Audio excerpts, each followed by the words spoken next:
ਸ਼ਿਵਨਾਬ ਰਾਜੇ ਦੇ ਕੋਲੇ ਗੁਰੂ ਨਾਨਕ ਦੇਵ ਮਹਾਰਾਜ ਥੋੜੇ ਦਿਨ ਰਹੇ। ਸੰਗਲਾਦੀਪ ਦਾ ਰਾਜਾ ਸਤਿਗੁਰਾਂ ਦੇ ਦਰਸ਼ਨ ਕਰ ਕਰਕੇ ਨਿਹਾਲ ਹੋ ਰਿਹਾ, ਮਾਨੋ ਉਹਨੂੰ 9 ਨਿਧੀਆਂ 18 ਸਿੱਧੀਆਂ ਪ੍ਰਾਪਤ ਹੋ ਗਈਆਂ। ਕਿਉਂਕਿ ਪਹਿਲਾਂ ਕਰਮ ਕਾਂਡਾਂ ਦੇ ਵਿੱਚ ਸੀ, ਪਤਾ ਹੀ ਨਹੀਂ ਸੀਗਾ ਪਹਿਲਾਂ ਪੂਰਨ ਦਾ ਪੂਰਾ ਗਿਆਨ ਕੀ ਆ, ਪੂਰਾ ਰੱਬ ਕੀ ਆ, ਪੂਰਾ ਪਰਮਾਤਮਾ ਕੀ ਆ। ਨਿਰੰਕਾਰ ਦੇ ਦਰਸ਼ਨ ਕੀ ਆ, ਮੋਕਸ਼ ਕੀ ਆ, ਮੁਕਤੀ ਕੀ ਆ।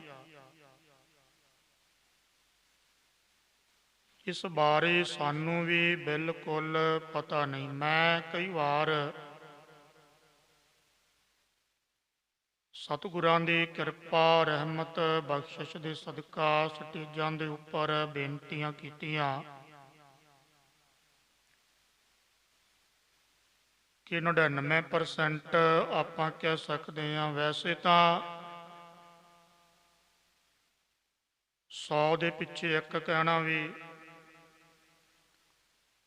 ਜੱਚਦਾ ਨਹੀਂ, ਭਾਵ ਚੰਗਾ ਨਹੀਂ ਲੱਗਦਾ। ਗੁਰਮਤਿ ਸਿਧਾਂਤੀ ਗੁਰਮਤਿ ਦੇ ਮਾਰਗ ਤੇ ਚੱਲਣ ਵਾਲੇ ਰੱਬ ਨੂੰ ਪਰਮਾਤਮਾ ਨੂੰ ਯਾਦ ਕਰਨ ਵਾਲੇ, ਇਉਂ ਕਹਿ ਲਵੋ ਵੀ ਜਿਨ੍ਹਾਂ ਦੇ ਅੰਦਰ ਪਰਮਾਤਮਾ ਨੂੰ ਮਿਲਣ ਦੀ ਤੀਬਰ ਇੱਛਾ ਹੈ,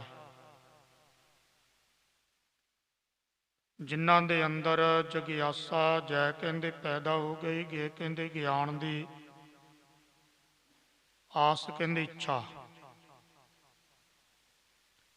ਜਿਹੜੇ ਇਸ ਗੱਲ ਦੇ ਭੇਤੀ ਹੋ ਗਏ ਵੀ ਜਿਹੜਾ ਇਹ ਸੰਸਾਰ ਆ ਨਾ, ਸੰਸਾਰ ਇੱਕ ਭਵਜਲ ਸਮੁੰਦਰ ਹੈ। ਸੰਸਾਰ ਦੇ ਵਿੱਚ ਸਾਡਾ ਇਹ ਮਨੋਰਥ ਨਹੀਂ ਕਿ ਸੰਸਾਰ ਦੇ ਵਿੱਚ ਆ ਕੇ ਅਸੀਂ ਜਿੱਥੇ ਪਰਿਵਾਰ ਦੀ ਪਾਲਣਾ ਕਰਦੇ ਹਾਂ, ਪਰਿਵਾਰ ਦੀ ਦੇਖਭਾਲ ਕਰਦੇ ਹਾਂ, ਉੱਥੇ ਅਸੀਂ ਰੱਬ ਦੀ ਬੰਦਗੀ, ਰੱਬ ਦਾ ਧਿਆਨ, ਨਾਮ ਸਿਮਰਨ, ਅਭਿਆਸ, ਸ਼ੁਭ ਗੁਣਾਂ ਦੇ ਸ੍ਰੇਸ਼ਟ ਗੁਣਾਂ ਦੇ ਧਾਰਨੀ ਕਿਉਂ ਨਹੀਂ ਹੋਏ। ਇਹ ਸ਼ੁਭ ਬਿਰਤੀ, ਇਹਨੂੰ ਚੰਗੀ ਬਿਰਤੀ, ਉੱਤਮ ਬਿਰਤੀ, ਸ੍ਰੇਸ਼ਟ ਬਿਰਤੀ, ਜਗਿਆਸੂ ਭਾਵਨਾ ਵਾਲੀ ਬਿਰਤੀ, ਮੋਕਸ਼ ਅਵਸਥਾ ਵਾਲੀ, ਮੁਕਤੀ ਵਾਲੀ ਬਿਰਤੀ ਵੀ ਆਪਾਂ ਕਹਿ ਸਕਦੇ ਹਾਂ। ਐਸੀ ਜਿਹੜੀ ਆਨੰਦਮਈ ਬਿਰਤੀ ਆ ਨਾ, ਮੈਂ 100 ਦੇ ਨਹੀਂ 1000 ਵੀ ਕੀ ਕਹਾਂ, 10,000 ਭਾਵ 10,000 ਦੇ ਪਿੱਛੇ ਇੱਕ ਬੰਦਾ ਤੁਹਾਨੂੰ ਇਸ ਤਰ੍ਹਾਂ ਦਾ ਮਿਲੇਗਾ ਜਿਹੜਾ ਮੋਕਸ਼ ਮੁਕਤੀ ਪ੍ਰਾਪਤ ਕਰਨ ਦੀ ਬਿਰਤੀ ਇੱਛਾ ਰੱਖਦਾ ਹੈ। ਨਹੀਂ ਕਿਸੇ ਨੂੰ ਪੁੱਛ ਕੇ ਦੇਖ ਲਵੋ, ਆਮ ਤੌਰ ਤੇ ਤੁਸੀਂ ਨਿਰੀਖਣ ਕਰ ਲਿਓ। ਨਿਰੀਖਣ ਤੋਂ ਅਰਥ ਹੈ ਵੀ ਚੰਗੀ ਤਰ੍ਹਾਂ, ਜਿਹਨੂੰ ਆਪਾਂ ਕਹਿ ਦਿੰਦੇ ਹਾਂ ਵੀ ਸਰਵੇ ਕਰ ਲਓ। ਚੰਗੀ ਤਰ੍ਹਾਂ ਲੋਕਾਂ ਦੇ ਵਿੱਚ ਜਾ ਕੇ ਪਤਾ ਕਰ ਲਓ, ਪੁੱਛੋ ਬ੍ਰਹਮ ਗਿਆਨ ਕੀ ਹੈ, ਬ੍ਰਹਮਾਕਾਰ ਬਿਰਤੀ ਕੀ ਆ, ਆਨੰਦਮਈ ਅਵਸਥਾ ਕੀ ਆ, ਤੁਰੀਆ ਅਵਸਥਾ ਕੀ ਆ, ਮੋਕਸ਼ ਵਾਲੀ ਅਵਸਥਾ ਕੀ ਆ, ਮੁਕਤੀ ਦੀ ਪ੍ਰਾਪਤੀ ਕੀ ਆ। ਕਿਸੇ ਨੂੰ ਪਤਾ ਹੀ ਨਹੀਂ। 7 ਭੂਮਿਕਾ ਦੇ ਵਿੱਚੋਂ ਇਹ ਪਹਿਲੀ ਭੂਮਿਕਾ ਮੰਨੀ ਆ ਸ਼ੁਭ ਇੱਛਾ ਦੀ। ਸ਼ੁਭ ਇੱਛਾ ਕਹਿੰਦੇ ਨੇ ਜਿਹਦੇ ਅੰਦਰ ਰੱਬ ਨੂੰ ਮਿਲਣ ਦੀ ਇੱਛਾ ਤਾਂਘ ਪੈਦਾ ਹੋ ਗਈ। ਜਾਣੀ ਜਿਹਨੇ ਸਮਝ ਲਿਆ ਵੀ ਅਨਾਤਮਕ ਬਿਰਤੀ ਜਿਹੜੀ ਆ ਅਨਾਤਮਕ ਬਿਰਤੀ ਨਾਸ਼ਵੰਤ ਹੈ, ਅਨਾਤਮਕ ਬਿਰਤੀ ਸੰਸਾਰਵਾਦੀ ਆ। ਅਨਾਤਮਕ ਬਿਰਤੀ ਦੇ ਵਿੱਚ ਦੁੱਖ ਹੀ ਦੁੱਖ ਆ, ਕਿਉਂਕਿ ਅਨਾਤਮਕ ਕਹਿੰਦੇ ਨੇ ਸੰਸਾਰ ਨੂੰ, ਪ੍ਰਪੰਚ ਨੂੰ। ਅਨਾਤਮਕ ਮਾਨ ਬੁੱਧੀ ਚਿੱਤ ਹੰਕਾਰ ਵਿਕਾਰਾਂ ਦੇ ਸਹਿਤ, ਬੁਰੇ ਕਰਮਾਂ ਦੇ ਸਹਿਤ ਜਿਹੜੀ ਬਿਰਤੀ ਆ ਨਾ, ਇਹ ਅਨਾਤਮਕ ਬਿਰਤੀ ਆ। ਆਮ ਤੌਰ ਤੇ ਜਿੰਨੀ ਦੁਨੀਆ ਉਹ ਅਨਾਤਮਕ ਬਿਰਤੀ ਵਿੱਚ ਜਿਉਂਦੇ ਹਨ, ਕਿਉਂਕਿ ਅਨਾਤਮਕ ਦਾ ਅਰਥ ਹੈ ਅਨ ਪਲਸ ਆਤਮ। ਅਨਾਤਮ ਅਨ ਕਹਿੰਦੇ ਰਹਿਤ, ਆਤਮਾ ਤੋਂ ਰਹਿਤ, ਇਹਨੂੰ ਕਹਿੰਦੇ ਆ ਅਨਾਤਮ। ਅਨਾਤਮਕ ਬਿਰਤੀ ਬਹੁਤ ਜ਼ਿਆਦਾ, ਕਿਉਂਕਿ ਦ੍ਰਿਸ਼ਟਮਾਨ ਜੋ ਲੋਕ ਦਿਸਦੇ ਹਨ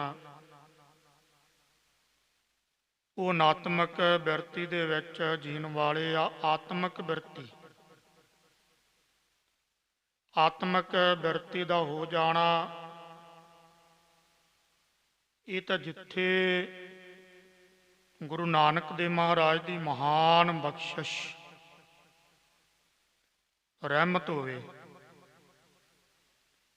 ਇਹਨੂੰ ਕਹਿੰਦੇ ਆ ਗੁਰ ਪ੍ਰਸਾਦ। ਗੁਰੂ ਦੀ ਕਿਰਪਾ, ਗੁਰੂ ਦੀ ਬਖਸ਼ਿਸ਼, ਗੁਰੂ ਦੀ ਰਹਿਮਤ ਹੋ ਜਾਵੇ ਨਾ, ਫਿਰ ਬਿਰਤੀ ਦਾ ਆਤਮਕ ਬ੍ਰਹਮਾਕਾਰ ਬਿਰਤੀ ਹੋ ਜਾਣੀ, ਬ੍ਰਹਮ ਸਰੂਪ ਹੋ ਜਾਣੀ। ਪਰ ਇੱਕ ਬਿਰਤੀ ਉਹ ਆ ਜਿਹੜੀ ਆਤਮਕ ਬਿਰਤੀ ਦੇ ਪ੍ਰਤੀ ਖਿੱਚ ਰੱਖਦੀ ਆ, ਕਾਸ਼ਿਸ਼ ਰੱਖਦੀ ਆ ਕਿ ਮੈਂ ਬ੍ਰਹਮਾਕਾਰ ਬਿਰਤੀ ਵਾਲਾ ਹੋ ਜਾਵਾਂ। ਪਰਮਾਤਮਾ ਮੇਰੇ ਤੇ ਕਿਰਪਾ ਕਰ, ਮੈਨੂੰ ਆਪਣੇ ਕਮਲ ਸਰੀਖੇ ਚਰਨਾਂ ਦੇ ਵਿੱਚ ਅਭੇਦਤਾ ਬਖਸ਼, ਮੈਂ ਤੇਰੇ ਤੋਂ ਵੱਖ ਨਾ ਹੋਵਾਂ। ਇਹਨੂੰ ਕਹਿੰਦੇ ਆ ਆਤਮਕ ਬਿਰਤੀ ਦੇ ਪ੍ਰਤੀ ਸ਼ੁਭ ਗੁਣਾਂ ਵਾਲੀ ਬਿਰਤੀ ਦਾ ਹੋ ਜਾਣਾ। ਇਹਨੂੰ ਕਹਿੰਦੇ ਸ਼ੁਭ ਇੱਛਾ। ਸ਼ੁਭ ਇੱਛਾ ਪੈਦਾ ਹੋ ਗਈ ਹੁਣ ਅੰਦਰ। ਸੋ ਇਹ ਵਿਚਾਰ ਬਹੁਤ ਲੰਮੀ ਹੋ ਜਾਣੀ ਆ। ਜਿਹੜਾ ਹੁਣ ਸ਼ਿਵਨਾਭ ਰਾਜਾ ਸੀਗਾ, ਪਹਿਲਾਂ ਇਹ ਕਰਮ ਕਾਂਡਾਂ ਦੇ ਵਿੱਚ ਫਸਿਆ ਸੀਗਾ। ਇਕਾਦਸ਼ੀ ਦਾ ਵਰਤ ਰੱਖਦਾ, ਪੱਥਰਾਂ ਦੀ ਪੂਜਾ ਕਰਦਾ, ਦੇਵੀ ਦੇਵਤਿਆਂ ਨੂੰ ਧਿਆਉਂਦਾ। ਇਹਨੂੰ ਪਤਾ ਹੀ ਨਹੀਂ ਸੀ ਵੀ ਸ਼ਬਦ ਦੀ ਅਰਾਧਨਾ ਕੀ ਆ, ਸਿਮਰਨ ਕੀ ਆ, ਨਾਮ ਜਪਣਾ ਇਹ ਕੀ ਆ। ਇਹ ਤਾਂ ਗੁਰੂ ਨਾਨਕ ਦੇਵ ਮਹਾਰਾਜ ਦੇ ਕਮਲ ਸਰੀਖੇ ਚਰਨਾਂ ਦਾ ਪ੍ਰੇਮੀ ਭਾਈ ਮਨਸੁਖ ਵਪਾਰੀ ਵਪਾਰ ਕਰਨ ਗਿਆ। ਉੱਥੇ ਜਾ ਕੇ ਉਹਨੇ ਬੰਦਗੀ ਕੀਤੀ। ਰਾਜੇ ਨੂੰ ਪਤਾ ਲੱਗਿਆ। ਜਾਣੀ ਆਪਾਂ ਜਿਵੇਂ ਪੜ੍ਹਦੇ ਹਾਂ ਅਰਦਾਸ ਦੇ ਵਿੱਚ, ਜਿੰਨਾ ਮਿਲਿਆ ਤੇਰਾ ਨਾਮ ਚਿੱਤ ਆਵੈ। ਮਹਾਰਾਜ ਇਹੋ ਜਿਹੇ ਗੁਰਸਿੱਖ ਗੁਰਮੁਖ ਪਿਆਰੇ ਬ੍ਰਹਮ ਗਿਆਨੀ ਤਤ ਬੇਤੇ ਸਾਧੂ ਮਹਾਂਪੁਰਸ਼ ਮਲਾਈ, ਜਿੰਨਾ ਮਿਲਦੇ ਆ ਤੇਰੇ ਨਾਮ ਦੀ ਜਿਹੜੀ ਪ੍ਰੀਤੀ ਆ ਮਨ ਦੇ ਵਿੱਚ ਵਸ ਜਾਵੇ। ਹੁਣ ਜਿਹੜਾ ਸ਼ਿਵਨਾਭ ਰਾਜਾ ਸੀਗਾ ਸੰਗਲਾਦੀਪ ਦਾ, ਮਾਨੋ ਇਹਦੇ ਉੱਤਮ ਕਰਮ ਸੀ। ਇਹਨੇ ਯਾਦ ਕੀਤਾ ਅੰਦਰ ਕਸ਼ਿਸ਼ ਅੰਦਰ ਪ੍ਰੇਮ ਬਣਿਆ ਕਿ ਐਸਾ ਬ੍ਰਹਿਮੰਡ ਦਾ ਮਾਲਕ ਦੀਨਾ ਬੰਧੂ ਗੁਰੂ ਨਾਨਕ ਦੇ ਮਹਾਰਾਜ ਮੇਰੇ ਤੇ ਵੀ ਕਿਰਪਾ ਕਰੇ, ਮੇਰੇ ਤੇ ਵੀ ਰਹਿਮਤ ਕਰੇ, ਮੈਨੂੰ ਵੀ ਆ ਕੇ ਦਰਸ਼ਨ ਦੇਵੇ। ਹੁਣ ਗੁਰੂ ਨਾਨਕ ਦੇ ਮਹਾਰਾਜ ਤਾਂ ਪ੍ਰੇਮ ਦੇ ਭੁੱਖੇ, ਆਪਾਂ ਨੂੰ ਪਤਾ ਭਾਈ। ਦਾਸ ਗੁਰੂ ਸਾਹਿਬਾਨਾਂ ਦਾ ਇਤਿਹਾਸ ਤੁਸੀਂ ਪੜ੍ਹ ਲਵੋ। ਜਿਨ੍ਹਾਂ ਨੇ ਵੀ ਪ੍ਰੇਮ ਦੇ ਨਾਲ ਗੁਰੂ ਸਾਹਿਬਾਨਾਂ ਨੂੰ ਯਾਦ ਕੀਤਾ ਨਾ, ਤੇ ਉਹਦੇ ਪ੍ਰੇਮ ਦੀ ਖਿੱਚ ਨੂੰ, ਕਸ਼ਿਸ਼ ਨੂੰ ਦੇਖਦੇ ਹੋਏ ਸਤਿਗੁਰੂ ਭਾਵੇਂ ਕਿਤੇ ਵੀ ਹੁੰਦੇ, ਮਹਾਰਾਜ ਸਮਾਂ ਪਾ ਕੇ ਜ਼ਰੂਰ ਆਪਣੇ ਪ੍ਰੇਮੀ ਦੀ ਅਬਲਾਖੀ ਦੀ ਇੱਛਾ ਦਰਸ਼ਨ ਦੇ ਕੇ ਪੂਰੀ ਕਰਦੇ। ਜਿਹੜਾ ਇਹ ਰਾਜਾ ਸੀਗਾ ਸੰਗਲਾ ਦੀਪ ਦਾ, ਇਹਦੇ ਅੰਦਰ ਪ੍ਰੇਮ ਸੀ। ਗੁਰੂ ਨਾਨਕ ਦੇਵ ਮਹਾਰਾਜ ਦੇ ਸਰਗੁਣ ਰੂਪ ਚਰਨਾਂ ਦਾ ਧਿਆਨ ਧਰ ਕੇ ਸਤਿਗੁਰਾਂ ਨੂੰ ਯਾਦ ਕੀਤਾ। ਫਿਰ ਮਹਾਰਾਜ ਉਧਾਰ ਕਰਨ ਦੇ ਲਈ ਸੰਗਲਾ ਦੀਪ ਪਹੁੰਚੇ। ਮਹਾਰਾਜ ਨੇ ਰਾਜਾ ਸ਼ਿਵਨਾਭ ਨੂੰ ਕਿਹਾ, ਕਹਿਣ ਲੱਗੇ ਰਾਜਨ ਦੇਖ, ਅਕਾਲ ਪੁਰਖ ਪਰਮਾਤਮਾ ਦੇ ਨਾਮ ਤੋਂ ਬਿਨਾਂ ਜਿਹੜੀ ਇਹ ਲੁਕਾਈ ਆ ਨਾ ਦੁਨੀਆ, ਜਿਹੜੇ ਲੋਕ ਆ ਤੜਫ ਤੜਫ ਮਰ ਰਹੇ ਨੇ, ਕਿਉਂਕਿ ਕਲਯੁਗ ਦਾ ਪਿਆਰਾ ਬਹੁਤ ਜ਼ਿਆਦਾ, ਪਾਪ ਬਹੁਤ ਜ਼ਿਆਦਾ ਵਧੇ ਪਏ ਸੀ। ਹਜ਼ੂਰ ਕਹਿਣ ਲੱਗੇ ਰਾਜਾ ਸ਼ਿਵਨਾਭ ਹੁਣ ਅਸੀਂ ਜਾਣੇ ਆ।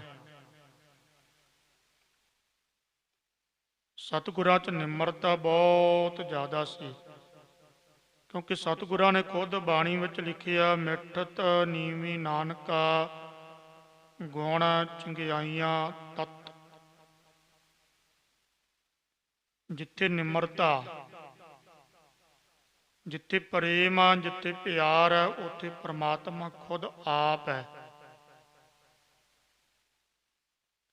ਕਿਉਂਕਿ ਮਹਾਂਪੁਰਖ ਬਾਬਾ ਆਨੰਦ ਸਿੰਘ ਜੀ,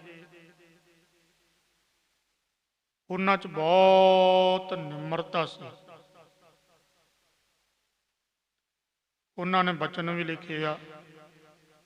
ਉਹ ਕਹਿਣ ਲੱਗੇ ਵੀ ਜੇ ਕੋਈ ਚਾਹੁੰਦਾ ਸਾਖਸ਼ਾਤ ਮੈਂ ਗੁਰੂ ਨਾਨਕ ਦੇ ਦਰਸ਼ਨ ਕਰਨੇ ਆ, ਐ ਪ੍ਰੋਕਸ਼ ਜਾਣੀ ਪ੍ਰਗਟੀ,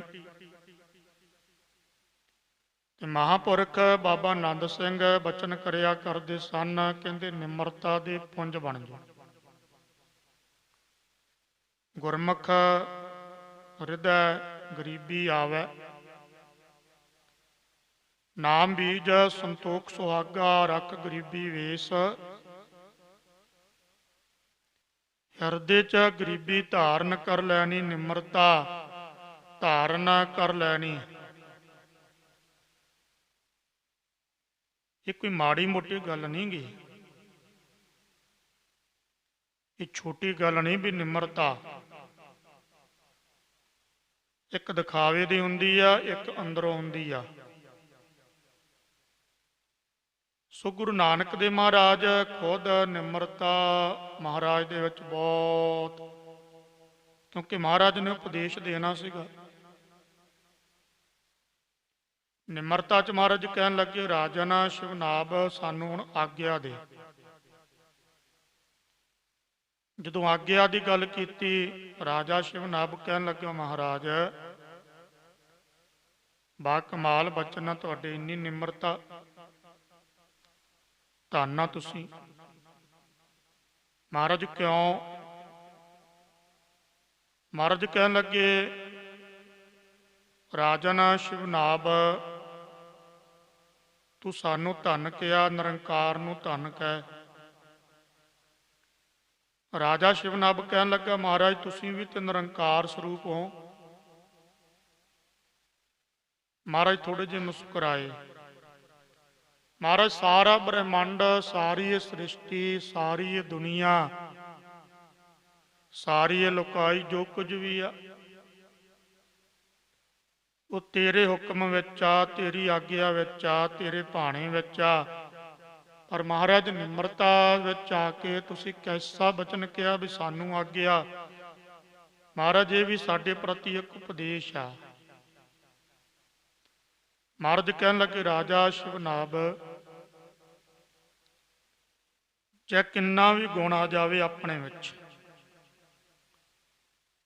ਕਿੰਨਾ ਵੀ ਗੁਣਾਂ ਦੇ ਸਹਿਤ ਹੋ ਜਾਈਏ, ਪਰ ਨਿਮਰਤਾ ਹਮੇਸ਼ਾ ਆਪਣੇ ਪੱਲੇ ਬੰਨ ਕੇ ਰੱਖੋ। ਰਾਜਾ ਸ਼ਿਵਨਭ ਕਹਿਣ ਲੱਗਾ, ਮਹਾਰਾਜ ਮੈਂ ਕੌਣ ਆ ਆਗਿਆ ਦੇਣ ਵਾਲਾ? ਤੁਸੀਂ ਮੌਜ ਦੇ ਮਾਲਕ ਆ, ਪਰ ਮੇਰੀ ਇੱਕ ਬੇਨਤੀ ਆ।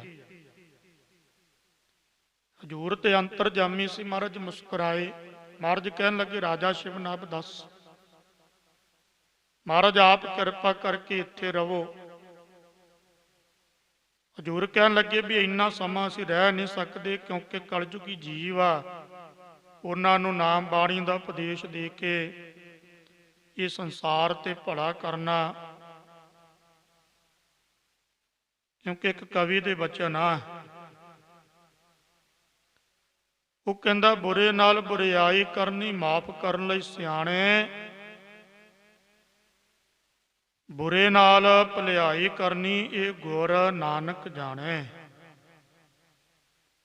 ਬੁਰੇ ਦਾ ਵੀ ਭਲਾ ਕਰਨਾ ਇਹ ਕੇਵਲ ਗੁਰੂ ਨਾਨਕ ਦੇਵ ਮਹਾਰਾਜ ਦੇ ਹਿੱਸੇ ਵਿੱਚ ਆਇਆ। ਹਜ਼ੂਰ ਕਹਿਣ ਲੱਗੇ, ਦੇਖ ਰਾਜਨ, ਅਸੀਂ ਜਾਣਾ, ਸਾਡਾ ਜਾਣਾ ਬਣਦਾ। ਫਿਰ ਇਹਨੇ ਨਿਮਰਤਾ ਚਾਹ ਕੇ ਬੇਨਤੀ ਕੀਤੀ, ਮਹਾਰਾਜ ਉੱਥੋਂ ਦੇ ਰਾਜੇ ਹੋਰ ਸਨ, ਜਿਹੜੇ ਮੰਤਰੀ, ਅਹਲਕਾਰ, ਵਜ਼ੀਰ, ਉਹਨਾਂ ਨੇ ਹੱਥ ਜੋੜ ਕੇ ਬੇਨਤੀ ਕੀਤੀ, ਮਹਾਰਾਜ ਕਿਰਪਾ ਕਰੋ, 1 ਮਹੀਨੇ ਦੇ ਲਈ ਦਰਸ਼ਨ ਦੇ ਦਿਓ, ਕੇਵਲ 30 ਦਿਨ। ਹਜ਼ੂਰ ਨੇ ਦੇਖਿਆ ਵੀ ਸਾਡੇ ਚਰਨਾਂ ਦੇ ਪ੍ਰੇਮੀ ਆ, ਪ੍ਰੇਮ ਦੇ ਵਸ ਗੁਰੂ ਨਾਨਕ ਦੇਵ ਮਹਾਰਾਜ ਹੋ ਗਏ। ਮਹਾਰਾਜ ਕਹਿੰਦੇ, ਠੀਕ ਆ ਭਾਈ। ਸੰਗਲਾ ਦੀਪ ਦੇ ਵਿੱਚ 1 ਮਹੀਨਾ ਗੁਰੂ ਨਾਨਕ ਦੇਵ ਮਹਾਰਾਜ ਤਕਰੀਬਨ ਰਹੇ ਆ। ਇਤਿਹਾਸ ਇਹ ਗੱਲ ਦੱਸਦਾ ਕਿ 1 ਮਹੀਨੇ ਦੇ ਵਿੱਚ ਹਰ ਰੋਜ਼ ਨਿਤਾ ਪ੍ਰਤੀ, ਤੁਹਾਡੀ ਭਾਸ਼ਾ ਵਿੱਚ ਕਹਿੰਦੇ ਆ ਡੇਲੀ, 1 ਮਣ ਜਾਣੀ 21 ਸੇਰ ਲੂਣ ਲੰਗਰਾਂ ਦੇ ਵਿੱਚ ਲੱਗਦਾ ਸੀ। 21 ਸੇਰ। ਕਦੇ ਮਨ ਵਿੱਚ ਵਿਚਾਰ ਕਰਿਓ ਵੀ ਗੁਰੂ ਨਾਨਕ ਦੇਵ ਮਹਾਰਾਜ ਦੀ ਸੰਗਤ, ਜਿੱਥੇ ਅੱਜ ਕਿਰਪਾ ਨਾਲ ਆਪਾਂ ਦਰਬਾਰ ਸਾਹਿਬ ਜਾਂਦੇ ਆ, ਸ੍ਰੀ ਹਰਿਮੰਦਰ ਸਾਹਿਬ ਜਾਂ ਹੋਰ ਮਹਾਨ ਜਿਹੜੇ ਇਤਿਹਾਸਕ ਸਥਾਨ ਆ, ਉੱਥੇ ਜਾ ਕੇ ਆਪਾਂ ਦਰਸ਼ਨ ਕਰਦੇ ਆ ਵੀ ਬੇਅੰਤ ਸੰਗਤ ਆਉਂਦੀ ਆ, ਲੰਗਰਾਂ ਦੇ ਪ੍ਰਵਾਹ ਚੱਲਦੇ, ਆਪਾਂ ਨੂੰ ਭਲੀ ਪ੍ਰਕਾਰ ਪਤਾ। ਸਰਵੇ ਕੀਤਾ ਵੀ ਅੱਜ ਦੇ ਲੋਕਾਂ ਨੇ, ਜਿਹੜੇ ਅੱਜ ਦੇ ਪੜ੍ਹੇ ਲਿਖੇ ਵਰਗ ਦੇ ਲੋਕ ਆ, ਉਹਨਾਂ ਨੇ ਸਰਵੇ ਕੀਤਾ, ਕਹਿੰਦੇ ਤਕਰੀਬਨ 1 ਲੱਖ ਤੋਂ ਉੱਪਰ ਹਰ ਰੋਜ਼ ਦਰਬਾਰ ਸਾਹਿਬ ਸੰਗਤ ਲੰਗਰ ਛਕਦੀ ਹੈ। ਗੁਰੂ ਰਾਮਦਾਸ ਮਹਾਰਾਜ ਗੁਰੂ ਨਾਨਕ ਦੀ ਬਖਸ਼ਿਸ਼ ਹੀ ਆ, ਇਹ ਰਹਿਮਤ ਆ, ਬਖਸ਼ਿਸ਼ ਪ੍ਰਤੱਖ ਅੱਜ ਵੀ ਵਰਤ ਰਹੀ ਆ। ਹੁਣ ਉਹਨਾਂ ਸਮਿਆਂ ਦੇ ਵਿੱਚ ਜਿੱਥੇ ਹਰ ਰੋਜ਼ 21 ਸੇਰ ਲੂਣ ਜਾਣੀ 1 ਮਣ ਲੂਣ। ਹੁਣ ਲੂਣ ਆਪਾਂ ਨੂੰ ਪਤਾ ਵੀ ਆਪਾਂ 4 ਮੈਂਬਰਾਂ ਦਾ ਘਰ ਵਿੱਚ ਲੰਗਰ ਪਾਣੀ ਤਿਆਰ ਕਰਨਾ ਹੋਵੇ ਨਾ, ਚਮਚਾ 1.5 ਚਮਚਾ ਲੂਣ ਦਾ ਬਹੁਤ ਹੁੰਦਾ। 21 ਸੇਰ ਜਾਣੀ 1 ਮਣ ਲੂਣ ਹਰ ਰੋਜ਼ ਲੰਗਰ ਵਿੱਚ ਲੱਗਣਾ। ਤੇ ਸੰਗਤ ਤੁਸੀਂ ਆਪੇ ਸੋਚ ਲਓ ਵੀ ਸੰਗਤ ਕਿੰਨੀ ਕੁ ਗੁਰੂ ਨਾਨਕ ਦੇਵ ਮਹਾਰਾਜ ਦੇ ਦਰਸ਼ਨ ਕਰਨ ਆਉਂਦੀ ਹੋਣੀ ਆ। ਜਾਣੀ ਬੇਅੰਤ ਸੰਗਤ ਸਤਿਗੁਰਾਂ ਦੇ ਕਮਲ ਸਰੀਖੇ ਚਰਨਾਂ ਦੇ ਦਰਸ਼ਨ ਕਰਨ ਆਉਂਦੀ। 1 ਮਹੀਨਾ ਕੇਵਲ ਗੁਰੂ ਨਾਨਕ ਦੇਵ ਮਹਾਰਾਜ ਉੱਥੇ ਰਹੇ ਤੇ 1 ਮਹੀਨੇ ਦੇ ਵਿੱਚ ਸਤਿਗੁਰਾਂ ਨੇ ਉੱਥੇ ਪ੍ਰਾਣ ਸੰਗਲੀ ਪੋਥੀ ਲਿਖੀ, ਜਿਹਦੇ 113 ਅਧਿਆਏ ਸਨ। ਪ੍ਰਾਣ ਸੰਗਲੀ ਪੋਥੀ ਦੇ ਵਿੱਚ ਯੋਗਾ ਅਭਿਆਸ ਉਹਦੇ ਬਾਰੇ ਸਤਿਗੁਰਾਂ ਨੇ ਇਹ ਵਰਣਨ ਕੀਤਾ ਸੀ। ਉਹਦੇ ਵਿੱਚ 113 ਅਧਿਆਏ।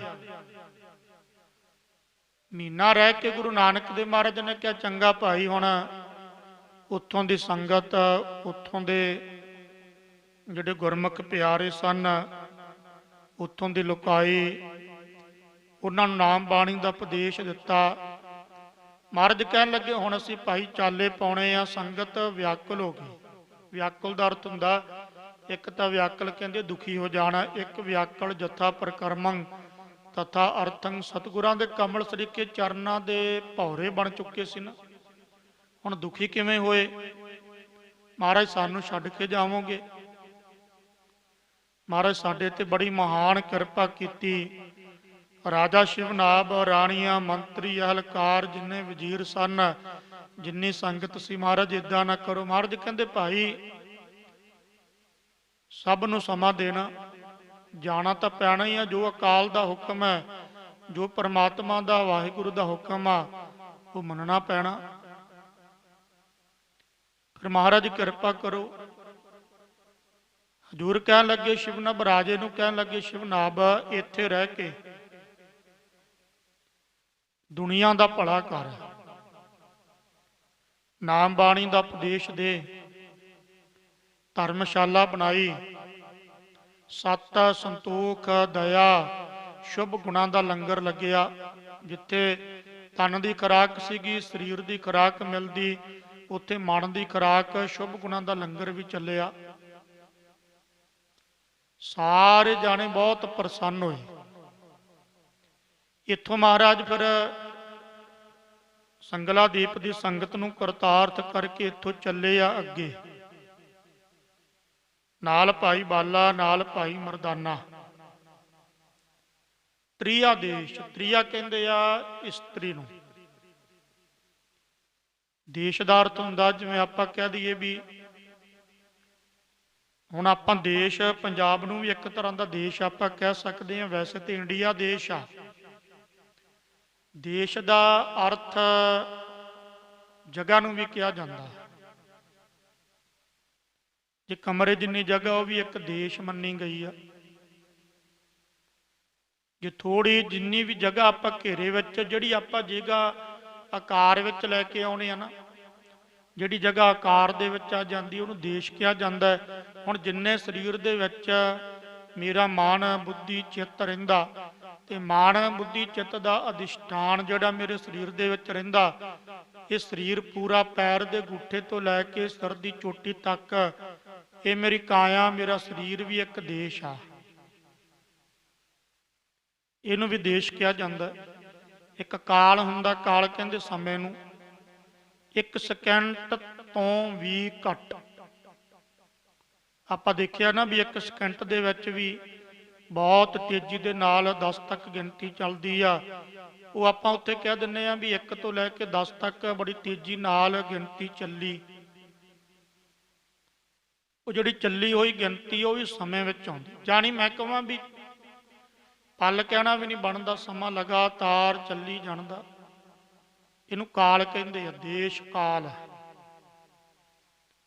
ਵੈਸੇ ਉਹ ਗੱਲ ਵੱਖਰੀ ਵੀ ਅੱਜ ਦੀ ਭਾਸ਼ਾ ਵਿੱਚ Canada, America, Italy, France, Germany ਦੇਸ਼ ਆ, ਪਰ ਪੰਜਾਬ ਵੀ ਇੱਕ ਦੇਸ਼ ਆ। ਇਹਨੂੰ ਸਟੇਟ, ਸੂਬਾ ਕਹਿ ਦਿੰਦੇ ਆ। ਹਰਿਆਣਾ ਵੀ ਇੱਕ ਦੇਸ਼ ਆ। ਕਿਉਂ? ਸੰਗਲਾ ਦੀਪ ਤੋਂ ਮਹਾਰਾਜ ਅਗਲੇ ਦੇਸ਼ ਗਏ, ਉੱਥੇ ਤ੍ਰਿਆ ਰਾਜ ਸੀ। ਤ੍ਰਿਆ ਰਾਜ ਦਾ ਅਰਥ ਇਸਤਰੀਆਂ ਦਾ ਰਾਜ ਚੱਲਦਾ ਸੀ, ਹੁਕਮ ਕਹਿ ਲਓ। ਜ਼ਿਆਦਾਤਰ ਹੁਕਮ ਜਿਹੜਾ ਇਸਤਰੀਆਂ ਦਾ ਚੱਲਦਾ ਸੀ, ਇਸਤਰੀਆਂ ਦਾ ਪਹਿਰਾ ਜ਼ਿਆਦਾ ਸੀ, ਇਸਤਰੀਆਂ ਦੀ ਗੱਲ ਜ਼ਿਆਦਾ ਮੰਨੀ ਜਾਂਦੀ ਸੀਗੀ। ਭਾਈ ਬਾਲੇ ਤੇ ਮਰਦਾਨੇ ਦੇ ਸਮੇਤ ਹਜੂਰ ਉੱਥੋਂ ਚੱਲੇ ਸ਼ਿਵਨਾਬ ਰਾਜੇ ਨੂੰ ਉਪਦੇਸ਼ ਦੇ ਕੇ ਅੱਗੇ ਨਿਕਲੇ ਤੇ ਤ੍ਰੀਆ ਦੇਸ਼ ਭਾਵ ਤ੍ਰੀਆ ਰਾਜ ਸੀ ਜਿੱਥੇ, ਉੱਥੇ ਪਹੁੰਚੇ ਆ ਤੇ ਹਜੂਰ ਨਗਰ ਦੇ ਬਾਹਰ ਬੈਠ ਗਏ। ਕਿਉਂਕਿ ਮੈਂ ਅੱਗੇ ਵੀ ਬੇਨਤੀ ਕੀਤੀ ਆ, ਕੁਦਰਤ ਕਵਨ ਕਹਾ ਵਿਚਾਰ ਵਾਰਿਆ ਨਾ ਜਾਵਾ, ਇੱਕ ਵਾਰ ਜੋ ਤੁਧ ਭਾਵੈ ਸਾਈ ਭਲੀ ਕਾਰ, ਤੂੰ ਸਦਾ ਸਲਾਮਤ ਨਿਰੰਕਾਰ। ਗੁਰੂ ਨਾਨਕ ਦੇਵ ਮਹਾਰਾਜ ਕੁਦਰਤ ਨੂੰ ਬੜਾ ਪਿਆਰ ਕਰਦੇ ਸੀ। ਹਜੂਰ ਰਮਨੀਕ ਜੀ ਸੁੰਦਰ ਜਗ੍ਹਾ ਦੇਖ ਕੇ ਮਹਾਰਾਜ ਬੈਠ ਗਏ।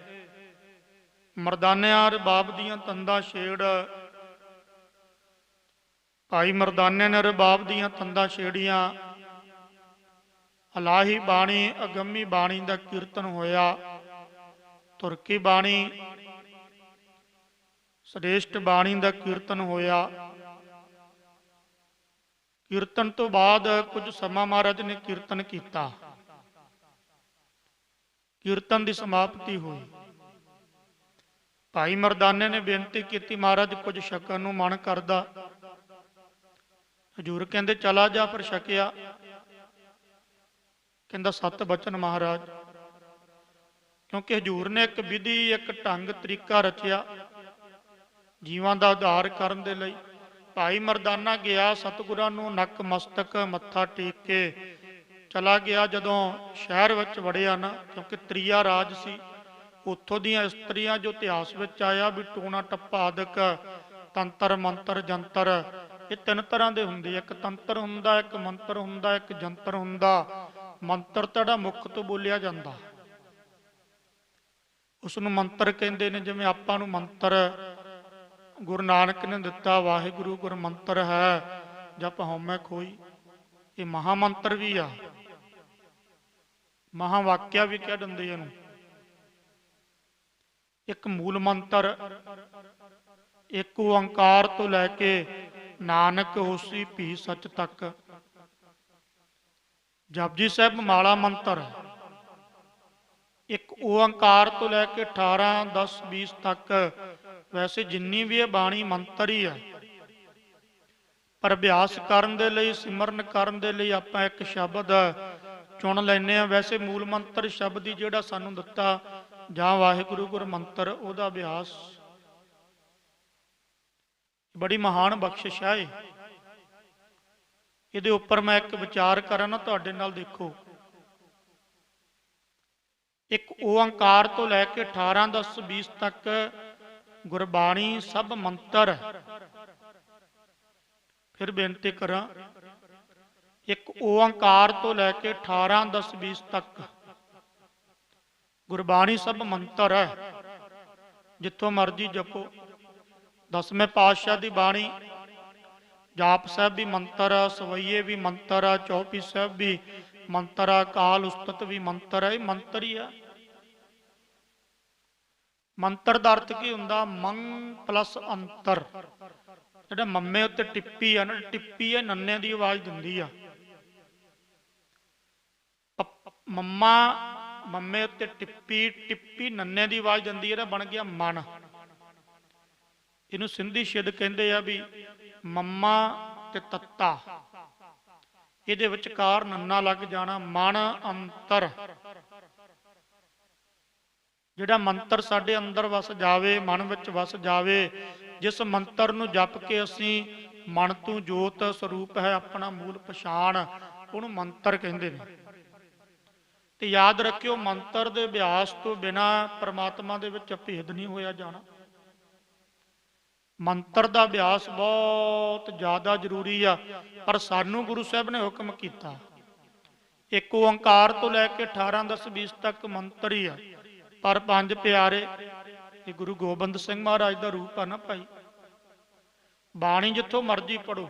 ਮੈਂ ਕਈ ਵਾਰ ਬੇਨਤੀ ਕੀਤੀ ਆ, ਬਾਣੀ ਸੁਖਮਨੀ ਸਾਹਿਬ ਪੜੋ, ਆਸਾ ਦੀ ਵਾਰ ਪੜੋ, ਜਪਜੀ ਸਾਹਿਬ ਪੜੋ, ਦੱਖਣੀ ਓੰਕਾਰ ਪੜੋ, 52 ਅੱਖਰੀ ਪੜੋ, ਜੋ ਮਰਜੀ ਬਾਣੀ ਪੜੋ।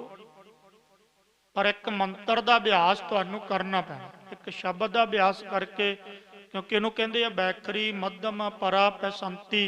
पैसंती तक पहुंचण दे लई एक शब्द का अभ्यास तुहानूं करना पैना। ये लम्मी विचार हो जानी है। पर पंज प्यारे गुरु गोबिंद सिंह महाराज दे महाराज ने कहा ना, गुरु नानक देव भी बच्चा ना पंच परवान पंच प्रधान पंचे पाव है दरग है मान।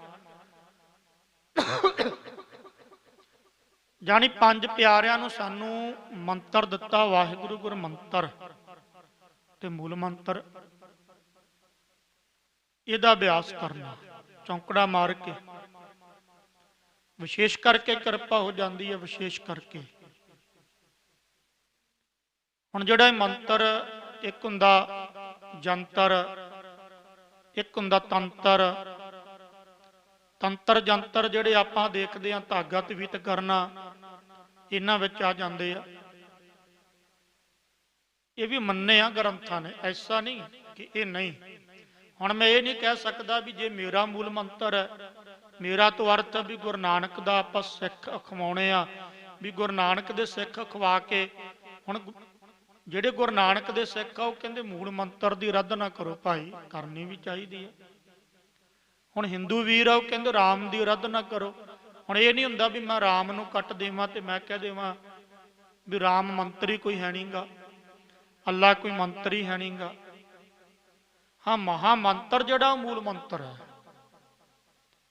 ਮਹਾ ਮੰਤਰ ਮੂਲ ਮੰਤਰ ਹੈ। ਇਹ ਗ੍ਰੰਥਾਂ ਨੇ ਵੀ ਸਿੱਧ ਕੀਤਾ। ਇੱਕ ਓੰਕਾਰ ਇਹ ਮਹਾ ਮੰਤਰ ਆ। ਸਤਨਾਮ ਕਰਤਾ ਪੁਰਖ ਨਿਰਭਉ ਆਦਿਕ ਇਹ ਮੂਲ ਮੰਤਰ ਜਿਹੜਾ ਇਹ ਮਹਾ ਮੰਤਰ, ਯਾਨੀ ਸਾਰੇ ਮੰਤਰਾਂ ਤੋਂ ਸ਼੍ਰੋਮਣੀ ਮੰਤਰ ਹੈ। ਇਹ ਆਪਾਂ ਸਿੱਧ ਕਰ ਸਕਦੇ ਹਾਂ, ਪਰ ਹੁਣ ਸਮਾਂ ਨਹੀਂਗਾ। ਗ੍ਰੰਥਾਂ ਮੁਤਾਬਕ ਸਤਿਕਾਰਯੋਗ ਹਿੰਦੂ ਧਰਮ ਜਿੰਨੇ ਆ ਉਹਨਾਂ ਧਰਮਾਂ ਦੇ ਗ੍ਰੰਥਾਂ ਦੇ ਮੁਤਾਬਕ। ਐਸਾ ਨਹੀਂ ਵੀ ਮੈਂ ਕਦੇ ਕਟਾਸ਼ ਨਹੀਂ ਕੀਤੀ ਵੀ ਉਹ ਮੰਤਰਾਂ ਦੇ ਵਿੱਚ ਤਾਕਤ ਨਹੀਂ ਗੀ। ਇਹ ਹੋ ਹੀ ਨਹੀਂ ਸਕਦਾ ਵੀ ਇੱਕ ਗੱਲ ਰੱਖ ਲਈਏ ਤੇ ਇੱਕ ਦਾ ਆਪਾਂ ਕਟਾਸ਼ ਕਰ ਦਈਏ। ਹਾਂ, ਜਿੱਥੇ ਕਰਮ ਕਾਂਡ ਆ ਉੱਥੇ ਹੁੰਦਾ। ਜਿਵੇਂ ਗੁਰਬਾਣੀ ਦੇ ਵਿੱਚ ਕਿਹਾ, ਜੋ ਪਾਥਰ ਕੋ ਕਹਤੇ ਦੇਵ ਤਾਕੀ ਨੇਫਲ ਭਈ ਸੇਵ। ਪੱਥਰ ਨੂੰ ਜਿਹੜੇ ਦੇਵਤਾ ਕਹਿੰਦੇ ਆ, ਉਹਦੀ ਜਿਹੜੀ ਸੇਵਾ ਵੀ ਨੇਫਲ ਹੋ ਜਾਂਦੀ ਆ। ਇਹ ਕਰਮ ਕਾਂਡ ਆ। ਪਾਤੀ ਤੋਰੈ ਮਾਲਨੀ ਪਾਤੀ ਪਾਤੀ ਜੀਓ, ਜਿਸ ਪਾਹਨ ਕੋ ਪਾਤੀ ਤੋਰੈ ਸੋ ਪਾਹਨ ਨਰ ਜੀਓ। ਭੁੱਲੀ ਮਾਲਨੀ ਹੈ, ਬਚਨ ਆਉਂਦੇ ਆ ਨਾ। ਸੋ ਉਹ ਕਰਮ ਕਾਂਡ ਜਿਹੜੇ ਉਹ ਗੁਰੂ ਸਾਹਿਬ ਨੇ ਸਾਨੂੰ ਰੋਕਿਆ। ਪਰ ਕਿਸੇ ਵੀ ਧਰਮ ਦਾ ਕੋਈ ਵੀ ਵਿਅਕਤੀ ਆ, ਉਹ ਆਪਣੇ ਧਰਮ ਦਾ ਮੰਤਰ ਜਪਦਾ। ਤੇ ਮਹਾਂਪੁਰਖ ਬਾਬਾ ਜਰਨੈਲ ਸਿੰਘ ਵੀ ਕਹਿੰਦੇ ਹੁੰਦੇ ਸੀ ਭਾਈ ਉਹਨੂੰ ਮੁਬਾਰਕ ਹੈ। ਪਰ ਸਾਨੂੰ ਹੁਕਮ ਆ ਗੁਰੂ ਦਾ, ਕਿਉਂਕਿ ਗੁਰੂ ਦੇ ਹੁਕਮ ਦੀ ਪਹਿਲ ਹੁੰਦੀ ਹੈ। ਗੁਰੂ ਦਾ ਹੁਕਮ ਜਿਹੜਾ ਸਾਡੇ ਪ੍ਰਤੀ ਇਹ ਹੈ ਵੀ ਤੂੰ ਮੂਲ ਮੰਤਰ ਵਾਹਿਗੁਰੂ ਗੁਰ ਮੰਤਰ ਇਹ ਜਪਣਾ, ਬਾਣੀ ਪੜ੍ਹਨੀ। ਸੋ ਜਦੋਂ ਭਾਈ ਮਰਦਾਨਾ ਗਿਆ ਤੇ ਉੱਥੇ ਜਿਹੜਾ ਤ੍ਰਿਆ ਰਾਜ ਸੀ, ਉੱਥੋਂ ਦੀਆਂ ਜਿਹੜੀਆਂ ਇਸਤਰੀਆਂ ਸਨ ਉਹ ਤੰਤਰ ਮੰਤਰ ਜੰਤਰ ਆਦਿਕ ਜਾਣਦੀਆਂ ਸੀਗੀਆਂ। ਜੋ ਇਤਿਹਾਸ ਦੱਸਦਾ, ਕਹਿੰਦੇ ਭਾਈ ਮਰਦਾਨਾ ਗਿਆ, ਉਹਨਾਂ ਨੇ ਭਾਈ ਮਰਦਾਨੇ ਦੇ ਗਲ ਵਿੱਚ ਧਾਗਾ ਪਾ ਕੇ ਕੋਈ ਇਦਾਂ ਦਾ ਟੂਣਾ ਕੀਤਾ ਕਿ ਭਾਈ ਮਰਦਾਨੇ ਨੂੰ ਉਹ ਜਿਹੜੀ ਮੇਢਾ ਵਾਲੀ ਜੂਨੀ, ਭੇਡੂ ਵਾਲੀ ਜੂਨੀ ਮਿਲ ਗਈ, ਬੰਨ ਲਿਆ। ਹੁਣ ਗੁਰੂ ਨਾਨਕ ਦੇ ਮਹਾਰਾਜ ਤੇ ਅੰਤਰਜਾਮੀ ਸਨ। ਮਹਾਰਾਜ ਕਹਿਣ ਲੱਗੇ ਭਾਈ ਬਾਲਿਆ ਆਪਣਾ ਜਿਹੜਾ ਸੰਗੀ ਆ ਨਾ ਉਹ ਤੇ ਵਿਪਤਾ ਬਣ ਗਈ। ਹਾਂ ਮਹਾਰਾਜ ਬਾਨੀ ਸੀ, ਤੁਹਾਨੂੰ ਛੱਡ ਕੇ ਚੱਲ ਜਾਂਦਾ। ਮਹਾਰਾਜ ਮੁਸਕਰਾਏ, ਕਹਿੰਦੇ ਨਹੀਂ ਭਾਈ, ਇਹ ਵੀ ਇੱਕ ਸਾਡੀ ਮਾਇਆ ਹੀ ਪਾਈ ਆ, ਕਿਉਂਕਿ ਜੀਵਾਂ ਦਾ ਉਧਾਰ ਵੀ ਕਰਨਾ ਸੀ ਨਾ। ਮਹਾਰਾਜ ਕਹਿਣ ਲੱਗੇ ਬਾਲਿਆ ਹੁਣ ਆਪਣਾ ਜਾਣ ਦਾ ਫਰਜ਼ ਆ। ਮਹਾਰਾਜ ਜੋ ਤੁਹਾਡਾ ਹੁਕਮ, ਅਸੀਂ ਤਾਂ ਆਪ ਜੀ ਦੇ ਹੁਕਮ ਦੇ ਬੰਨੇ ਹੋਏ ਆ। ਜਿੱਥੇ ਮਹਾਰਾਜ ਹੁਕਮ ਕਰੋਗੇ ਉੱਥੇ ਅਸੀਂ ਚਲੇ ਜਾਵਾਂਗੇ। ਮਹਾਰਾਜ ਕਹਿੰਦੇ ਚਲੋ ਫਿਰ। ਮਹਾਰਾਜ ਗਏ। ਜਦੋਂ ਗਏ ਆ ਨਾ, ਉਹ ਜਿਹੜੀ ਇਸਤਰੀ ਸੀ ਜਿਹਨੇ ਆਦਿਕ ਟੂਣਾ ਕੀਤਾ ਸੀਗਾ ਭਾਈ ਮਰਦਾਨੇ ਤੇ, ਮਹਾਰਾਜ ਨੂੰ ਮਿਲੇ। ਮਹਾਰਾਜ ਕਹਿਣ ਲੱਗੇ ਭਾਈ ਸਾਡਾ ਸੰਗੀ ਇੱਥੇ ਆਇਆ। ਉਹ ਬੀਬੀ ਕਹਿਣ ਲੱਗੀ ਨਾ, ਇੱਥੇ ਤੇ ਕੋਈ ਸੰਗੀ ਨਹੀਂ ਆਇਆ। ਮਹਾਰਾਜ ਕਹਿਣ ਲੱਗੇ ਆਇਆ ਹੈ ਬੀਬਾ ਤੂੰ ਮੁੱਕਰਦੀ ਆ, ਤ੍ਰਿਆ ਰਾਜ ਸੀ ਨਾ। ਕਹਿਣ ਲੱਗੇ ਮੈਨੂੰ ਮੁੱਕਰਨ ਦੀ ਕੀ ਲੋੜ ਆ, ਵੀ ਜੇ ਤੁਹਾਨੂੰ ਨਹੀਂ ਯਕੀਨ ਤੇ ਆ ਜਾਓ ਮੇਰੇ ਘਰ ਦੇਖ ਲਓ। ਉਹਦਾ ਮਤਲਬ ਇਹ ਸੀ ਵੀ ਜਿੱਥੇ ਭਾਈ ਮਰਦਾਨੇ ਨੂੰ ਬੰਨਿਆ ਉੱਥੇ ਇਹਨਾਂ ਨੂੰ ਵੀ ਬੰਨ ਲਵਾਂਗੀ। ਪਰ ਗੁਰੂ ਨਾਨਕ ਨੂੰ ਬੰਨਣ ਵਾਲਾ ਕੌਣ ਆ? ਇੱਥੇ ਸਾਨੂੰ ਇੱਕ ਸਿੱਖਿਆ ਵੀ ਮਿਲਦੀ ਆ, ਮਹਾ ਸਿੱਖਿਆ। ਇਹਦੇ ਵਿੱਚ ਮਹਾ ਸਿੱਖਿਆ ਜਿਹੜੇ ਅੱਜ ਕੱਲ ਤੁਰੇ ਫਿਰਦੇ ਨਾ ਮੰਤਰ ਲੈਣ ਦੇ ਲਈ, ਇੱਧਰ ਨੂੰ ਉੱਧਰ ਨੂੰ ਦੌੜੇ ਫਿਰਦੇ ਆ, ਉਹ ਇਸ ਗੱਲ ਤੋਂ ਸਿੱਖਿਆ ਲੈਣ ਵੀ ਗੁਰੂ ਨਾਨਕ ਦੇਵ ਮਹਾਰਾਜ ਨੂੰ ਕੋਈ ਬੰਨ ਨਹੀਂ ਸਕਿਆ ਦੁਨੀਆ ਦੇ ਵਿੱਚ। ਬ੍ਰਹਿਮੰਡ ਦੇ ਮਾਲਕ ਜਿਹੜਾ ਗੁਰੂ ਨਾਨਕ ਦਾ ਹੋ ਜਾਵੇਗਾ ਉਹਨੂੰ ਕੌਣ ਬੰਨੇਗਾ? ਭਾਵੇਂ ਕੋਈ ਬੰਨ ਸਕਦਾ। ਕਿਸੇ ਵਿੱਚ ਇੰਨੀ ਤਾਕਤ, ਕਿਸੇ ਵਿੱਚ ਇੰਨੀ ਸਮਰੱਥਾ, ਇੰਨੀ ਪਾਵਰ ਹੈਗੀ ਵੀ ਜਿਹੜਾ ਗੁਰੂ ਨਾਨਕ ਦਾ ਹੋ ਗਿਆ ਉਹ ਕਿਵੇਂ ਬੰਨਿਆ ਜਾਵੇਗਾ? ਉਹਨੂੰ ਕੋਈ ਕਾਮ, ਕ੍ਰੋਧ, ਲੋਭ, ਝੂਠ, ਨਿੰਦਿਆ, ਆਲਸ, ਈਰਖਾ ਆਦਿਕ ਜਿਹੜੇ ਬੰਧਨ ਆ ਉਹ ਬੰਨ ਹੀ ਨਹੀਂ ਸਕਦੇ। ਮਹਾਰਾਜ ਚਲੇ ਗਏ। ਕਹਿਣ ਲੱਗੀ ਦੇਖ ਲਓ ਆ ਕੇ। ਉਹਦਾ ਮਤਲਬ ਇਹ ਸੀਗਾ ਵੀ ਜਿਹੜੀ ਲੇਡੀਜ਼ ਇਸਤਰੀ ਸੀਗੀ, ਜਨਾਨੀ ਸੀਗੀ, ਔਰਤ ਸੀ, ਉਹਨੇ ਕਿਹਾ ਵੀ ਮੈਂ ਇਹਨਾਂ ਨੂੰ ਵੀ ਇਦਾਂ ਬੰਨ ਲਵਾਂਗੀ। ਜਦੋਂ ਮਹਾਰਾਜ ਆਏ, ਭਾਈ ਮਰਦਾਨਾ ਬੰਨਿਆ ਹੋਇਆ ਸੀਗਾ। ਗੁਰੂ ਨਾਨਕ ਦੇਵ ਮਹਾਰਾਜ ਦੇਖ ਕੇ ਥੋੜੇ ਜਿਹੇ ਮੁਸਕਰਾਏ। ਇਹਨੇ ਆਪਣਾ ਕੋਈ ਇਸਤਰੀ ਨੇ ਮੰਤਰ ਅੱਦ ਕੀਤਾ, ਪਰ ਗੁਰੂ ਨਾਨਕ ਦੇ ਉੱਪਰ ਕਿਹਦਾ ਮੰਤਰ ਚੱਲ ਸਕਦਾ? ਗੁਰੂ ਨਾਨਕ ਨੇ ਵਾਹਿਗੁਰੂ ਕਹਿ ਕੇ ਮੂਲ ਮੰਤਰ ਜਪਿਆ, ਸਤ ਕਰਤਾਰ ਦੀ ਧੁਨ ਉਚਾਰੀ। ਕਹਿਣ ਲੱਗੇ ਜਿਹੜੀ ਉਹ ਇਸਤਰੀ ਸੀ ਨਾ, ਉਹਦੇ ਸਿਰ ਦੇ ਉੱਪਰ ਤੌੜਾ ਸੀ ਪਾਣੀ ਦਾ, ਬਸ ਸਿਰ ਨਾਲ ਹੀ ਜੁੜ ਗਿਆ। ਬੜਾ ਯਤਨ ਕੀਤਾ ਇਹਨੇ, ਬੜੀ ਕੋਸ਼ਿਸ਼ ਕੀਤੀ, ਬੜੇ ਆਪਣੇ ਮੰਤਰ ਅਦਕ ਵਰਤੇ, ਪਰ ਤੌੜਾ ਲੱਥਾ ਹੀ ਨਹੀਂ। ਇਹ ਤ੍ਰਿਆ ਰਾਜ, ਇਸਤਰੀਆਂ ਦੇ ਰਾਜ ਦੇ ਵਿੱਚ ਉਹਨਾਂ ਦੀ ਇੱਕ ਸਰਦਾਰਨੀ, ਆਪਣੀ ਭਾਸ਼ਾ ਵਿੱਚ ਕਹਿ ਲਵੋ ਵੀ ਸਰਦਾਰਨੀ ਕਹਿ ਲਵੋ, ਆਪਣੀ ਭਾਸ਼ਾ ਵਿੱਚ, ਦੂਜਿਆਂ ਦੀ ਭਾਸ਼ਾ ਵਿੱਚ ਕਹਿ ਲਵੋ ਵੀ ਜਿਹੜੀ ਆਗੂ ਸੀਗੀ, ਕਮਾਂਡਰ ਕਹਿ ਲਓ, ਜਿਹਦੇ ਹੱਥ ਵਿੱਚ ਸਾਰਾ ਕੁਝ ਸੀ। ਉਹਦਾ ਨਾਮ ਆਇਆ ਨੂਰ ਸ਼ਾਹ। ਨੂਰ ਸ਼ਾਹ ਇਸਤਰੀ ਸੀ। ਉਹਦੇ ਕੋਲੇ ਗੱਲ ਪਹੁੰਚੀ ਵੀ ਇਦਾਂ ਇੱਕ ਫੱਕਰ ਆਇਆ, ਰੱਬ ਦੀ ਬਾਣੀ ਪੜਨ ਵਾਲਾ ਲੱਗਦਾ, ਚਿਹਰੇ ਦਾ ਪ੍ਰਤਾਪ ਵੀ ਬੜਾ, ਤੇ ਆਪਣੀ ਇੱਕ ਜਾਦੂ ਕਰਨ ਵਾਲੀ, ਟੂਣੇ ਕਰਨ ਵਾਲੀ ਇਸਤਰੀ ਸੀਗੀ, ਤੇ ਉਹਨੇ ਬੜਾ ਪ੍ਰਭਾਵ ਚਲਾਇਆ, ਪਰ ਉਹਦੇ ਸਿਰ ਨਾਲ ਤੌੜਾ ਜੁੜ ਗਿਆ, ਪਰ ਉਹ ਤੌੜਾ ਲੱਥਾ ਨਹੀਂ। ਉਹ ਨੂਰ ਸ਼ਾਹ ਜਿਹੜੀ ਇਸਤਰੀ ਸੀ ਕਹਿਣ ਲੱਗੀ ਇਹ ਕਿਵੇਂ ਹੋ ਸਕਦਾ? ਮੇਰੇ ਕੋਲੇ ਬਥੇਰੇ ਟੂਣੇ ਆ, ਮੇਰੇ ਕੋਲੇ ਬੜੇ ਤੰਤਰ ਮੰਤਰ ਜੰਤਰ ਹੈ, ਮੈਂ ਤੇ ਹੁਣੇ ਉਹਨੂੰ ਵਸ ਕਰ ਲਵਾਂਗੀ ਜਾ ਕੇ।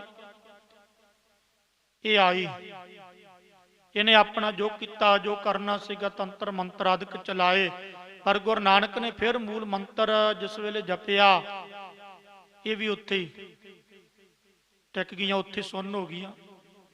ਇਹਨਾਂ ਨੂੰ ਪਤਾ ਲੱਗ ਗਿਆ ਵੀ ਇਹ ਕੋਈ ਪੁੱਜੀ ਹਸਤੀ ਆ, ਕੋਈ ਰੱਬ ਦਾ ਪਿਆਰਾ, ਕੋਈ ਰੱਬ ਦੇ ਵਿੱਚ ਰੰਗੀ ਹੋਈ ਰੂਹ ਹੈ, ਪਰ ਇਹਨਾਂ ਨੂੰ ਇਹ ਨਹੀਂ ਅਜੇ ਪਤਾ ਸੀ ਵੀ ਖੁਦ ਨਿਰੰਕਾਰ ਸਰੂਪ ਹੀ ਆ।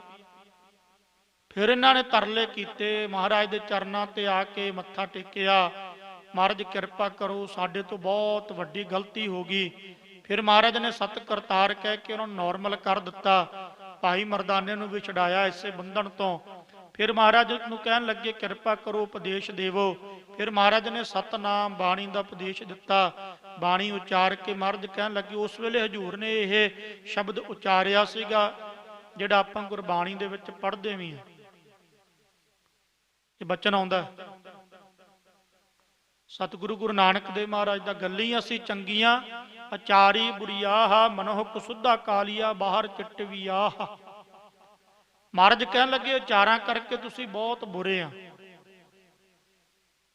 ਗੱਲੀ ਅਸੀਂ ਚੰਗੀਆਂ, ਗੱਲਾਂ ਕਰਕੇ ਲੋਕਾਂ ਨੂੰ ਤੁਸੀਂ ਇਉਂ ਕਹਿ ਲੈਂਦੀਆਂ ਵੀ ਅਸੀਂ ਜਿਵੇਂ ਭਗਤਨੀਆਂ ਹੁੰਦੀਆਂ, ਸਾਡੇ ਵਰਗੇ ਕੋਈ ਭਗਤ ਨਹੀਂ ਹੈ ਨਹੀਂ ਗੀ। ਹਜ਼ੂਰ ਕਹਿਣ ਲੱਗੇ ਵੀ ਉੱਪਰੋਂ ਜਿਹੜਾ ਤੁਸੀਂ ਇਹ ਭੇਖ ਬਣਾਇਆ ਹੋਇਆ ਨਾ, ਇਹ ਸਭ ਬੰਦ ਕਰੋ। ਉਹ ਕਹਿਣ ਲੱਗੀਆਂ ਸਤ ਬਚਨ, ਮਹਾਰਾਜ ਸਾਡੇ ਤਾਂ ਹੀ ਹੁਕਮ ਆ। ਹਜ਼ੂਰ ਕਹਿਣ ਲੱਗੇ ਕਰਤਾਰ ਦੀ ਰੱਦ ਨਾ ਕਰੋ, ਨਾਮ ਬਾਣੀ ਸਿਮਰਨ ਅਭਿਆਸ ਦਇਆ ਸੰਤੋਖ, ਜਾਨੀ ਇਹੀ ਉਪਦੇਸ਼ ਹੁੰਦਾ ਸੀ ਗੁਰੂ ਨਾਨਕ ਦੇਵ ਮਹਾਰਾਜ ਦਾ। ਛਲ ਛੱਡੋ, ਕਪਟ ਛੱਡੋ, ਧਰਮਸ਼ਾਲਾ ਬਣਾਓ, ਅਕਾਲ ਦੀ ਰੱਦ ਨਾ ਕਰੋ। ਵਿਆਪਕ ਜਿਹੜਾ ਬ੍ਰਹਮ ਹੈ ਨਾ, ਇਹ ਜਾਦੂ ਟੂਣਿਆਂ ਵਿੱਚ, ਤੰਤਰਾਂ ਮੰਤਰਾਂ ਦੇ ਵਿੱਚ ਕੁਝ ਨਹੀਂ ਪਿਆ। ਇਹ ਸਭ ਕੁਝ ਇੱਥੇ ਰਹਿ ਜਾਣੇ ਆ। ਇਹਨਾਂ ਨੂੰ ਛੱਡੋ। ਕਹਿਣ ਲੱਗੀਆਂ ਸਤ ਬਚਨ ਮਹਾਰਾਜ। ਫਿਰ ਹਜ਼ੂਰ ਨੇ ਚਰਨ ਪੌਲ ਦਿੱਤੀ। ਚਰਨ ਪੌਲ ਲੈ ਕੇ ਉਹ ਸਾਰੀਆਂ ਕਰਤਾਰਥ ਹੋ ਗਈਆਂ, ਨਿਹਾਲ ਹੋ ਗਈਆਂ। ਮਾਨੋ ਹਜ਼ੂਰ ਨੇ ਕਿਰਪਾ ਕਰ ਦਿੱਤੀ, ਨਾਮ ਅੰਦਰ ਵਸਾ ਦਿੱਤਾ। ਜਿਹਨੇ ਗੁਰੂ ਨਾਨਕ ਦੇ ਦਰਸ਼ਨ ਹੀ ਕੀਤੀ ਉਹਨਾਂ ਦੇ ਉੱਪਰ ਹੀ ਕਿਰਪਾ ਹੋ ਗਈ। ਇਹ ਤੇ ਮਹਾਰਾਜ ਨੇ ਬਾਣੀ ਦਾ ਉਪਦੇਸ਼ ਦਿੱਤਾ। ਭਾਈ ਥੋੜੇ ਦਿਨ ਉੱਥੇ ਮਹਾਰਾਜ ਰਹੇ। ਉੱਥੋਂ ਮਹਾਰਾਜ ਕਹਿੰਦੇ ਚਲੋ ਭਾਈ ਹੁਣ ਅੱਗੇ ਜਾਣਾ ਅਸੀਂ। ਇਹਨਾਂ ਨੇ ਬਹੁਤ ਸੇਵਾ ਕੀਤੀ। ਇਹਨਾਂ ਦੇ ਜਿਹੜੇ ਘਰ ਵਾਲੇ ਸਨ, ਪੁਰਸ਼ ਲੋਕ ਸਨ, ਵਿਅਕਤੀ ਸਨ, ਉਹਨਾਂ ਨੇ ਸਤਿਗੁਰੂ ਗੁਰੂ ਨਾਨਕ ਦੇਵ ਮਹਾਰਾਜ ਦੇ ਚਰਨਾਂ ਦੀ ਸੇਵਾ, ਨਾਮ ਬਾਣੀ ਦਾ ਉਪਦੇਸ਼ ਚੱਲਦਾ ਰਿਹਾ। ਥੋੜੇ ਦਿਨ ਮਹਾਰਾਜ ਇਤਿਹਾਸ ਦੱਸਦਾ ਉੱਥੇ ਰਹੇ ਆ। ਉਸ ਤੋਂ ਅੱਗੇ ਮਹਾਰਾਜ ਤੁਰੇ, ਅੱਗੇ ਗਏ ਹਨ ਮਹਾਰਾਜ ਦੱਖਣ ਵੱਲ ਨੂੰ। ਇਧਰੋਂ ਸ਼ਿਵਨਾਬ ਰਾਜੇ ਦਾ ਉਧਾਰ ਕਰਕੇ, ਤ੍ਰਿਆ ਰਾਜ ਜਿੱਥੇ ਇਸਤਰੀਆਂ ਦਾ ਰਾਜ ਸੀ ਉਹਨਾਂ ਦਾ ਉਧਾਰ ਕਰਕੇ ਸਤਿਗੁਰੂ ਮਹਾਰਾਜ ਦੱਖਣ ਦੀ ਬਾਈ ਵੱਲ ਨੂੰ ਹੋ ਗਏ। ਨਾਲ ਭਾਈ ਬਾਲਾ, ਨਾਲ ਭਾਈ ਮਰਦਾਨਾ। ਹਜ਼ੂਰ ਪਹੁੰਚੇ ਆ। ਉੱਥੇ ਇੱਕ ਭਰਤਰੀ ਜੋਗੀ ਸੀਗਾ। ਭਰਤਰੀ ਜੋਗੀ, ਭਰਤਰੀ ਜੋਗੀ ਨੂੰ ਜਾ ਮਿਲੇ। ਭਰਤਰੀ ਜੋਗੀ ਨੇ ਜੋ ਦੇਖਿਆ ਵੀ ਕੋਈ ਮਹਾਪੁਰਸ਼ ਆ, ਕੋਈ ਤਤਵਿਤਾ, ਕਿਉਂਕਿ ਜਿਹੜਾ ਜੋਗੀ ਸੀਗਾ ਇਹ ਤਤਵਿਤਾ, ਜਦੋਂ ਕੋਈ ਸਾਧੂ, ਕੋਈ ਰੱਬ ਦਾ ਪਿਆਰਾ, ਕੋਈ ਮਹਾਪੁਰਸ਼ ਆਉਂਦਾ ਨਾ, ਉਹਦੇ ਚਰਨਾਂ ਦੀ ਸੇਵਾ ਕਰਦਾ ਸੀ। ਭਰਤਰੀ ਦੇ ਮਨ ਦੀ ਇੱਕ ਸ਼ੰਕਾ ਸੀਗੀ। ਇਹਦੇ ਮਨ ਵਿੱਚ ਬਹੁਤ ਵੱਡੀ ਸ਼ੰਕਾ ਸੀ, ਕਿਉਂਕਿ ਹੱਠ ਯੋਗ ਕਮਾਉਂਦਾ ਸੀ। ਹੱਠ ਯੋਗ ਦਾ ਅਰਥ ਹੁੰਦਾ ਵੀ ਆਪਣਾ ਬਹੁਤ ਸਮਾਂ ਕੁਝ ਖਾਣਾ ਨਹੀਂਗਾ, ਬਹੁਤ ਸਮਾਂ ਕੁਝ ਪੀਣਾ ਨਹੀਂਗਾ, ਨੇਤਰ ਬੰਦ ਕਰਕੇ ਰੱਖਣੇ। ਇਹਨੂੰ ਸਮ ਦਮ ਵੀ ਕਹਿ ਦਿੰਦੇ ਆ। ਇੰਦਰੀਆਂ ਦਾ ਦਮਨ ਕਰਨਾ ਇਹਨੂੰ ਦਮ ਕਹਿੰਦੇ ਆ। ਮਨ ਨੂੰ ਰੋਕ ਕੇ ਰੱਖਣਾ ਇਹਨੂੰ ਸਮ ਕਹਿੰਦੇ ਆ। ਇਹ ਹੱਠ ਯੋਗ ਹੈ। ਹੱਠ ਯੋਗ ਦੇ ਵਿੱਚ ਪੁੱਠੇ ਲਟਕ ਕੇ ਬੰਦਗੀ ਕਰਨੀ, ਪੱਤੇ ਖਾ ਕੇ ਗੁਜ਼ਾਰਾ ਕਰਨਾ, ਇਹ ਪਹਿਲਾਂ ਸਿੱਧ ਲੋਕ ਕਰਦੇ ਹੁੰਦੇ ਸੀਗੇ। ਹਾਂ, ਗੁਰਮਤਿ ਸਿਧਾਂਤ ਵਿੱਚ ਇਹਨੂੰ ਮੰਨਿਆ ਨਹੀਂਗਾ।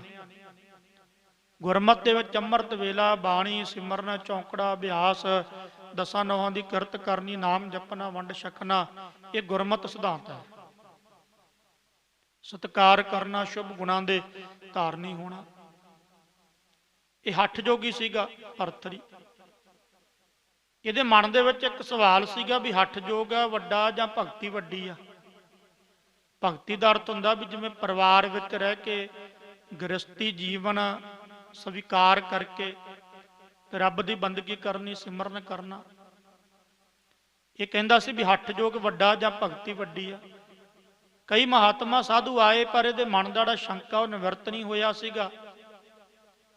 ਇਹਨੂੰ ਕਿਸੇ ਸਮੇਂ ਨਾਰਦ ਮੁਨੀ ਨੇ ਇਹ ਗੱਲ ਕਹੀ ਸੀਗੀ ਵੀ ਕਲਯੁੱਗ ਦੇ ਵਿੱਚ ਗੁਰੂ ਨਾਨਕ ਦੇਵ ਮਹਾਰਾਜ ਆਉਣਗੇ, ਕਲਯੁਗੀ ਜੀਵਾਂ ਦਾ ਉਧਾਰ ਕਰਨ।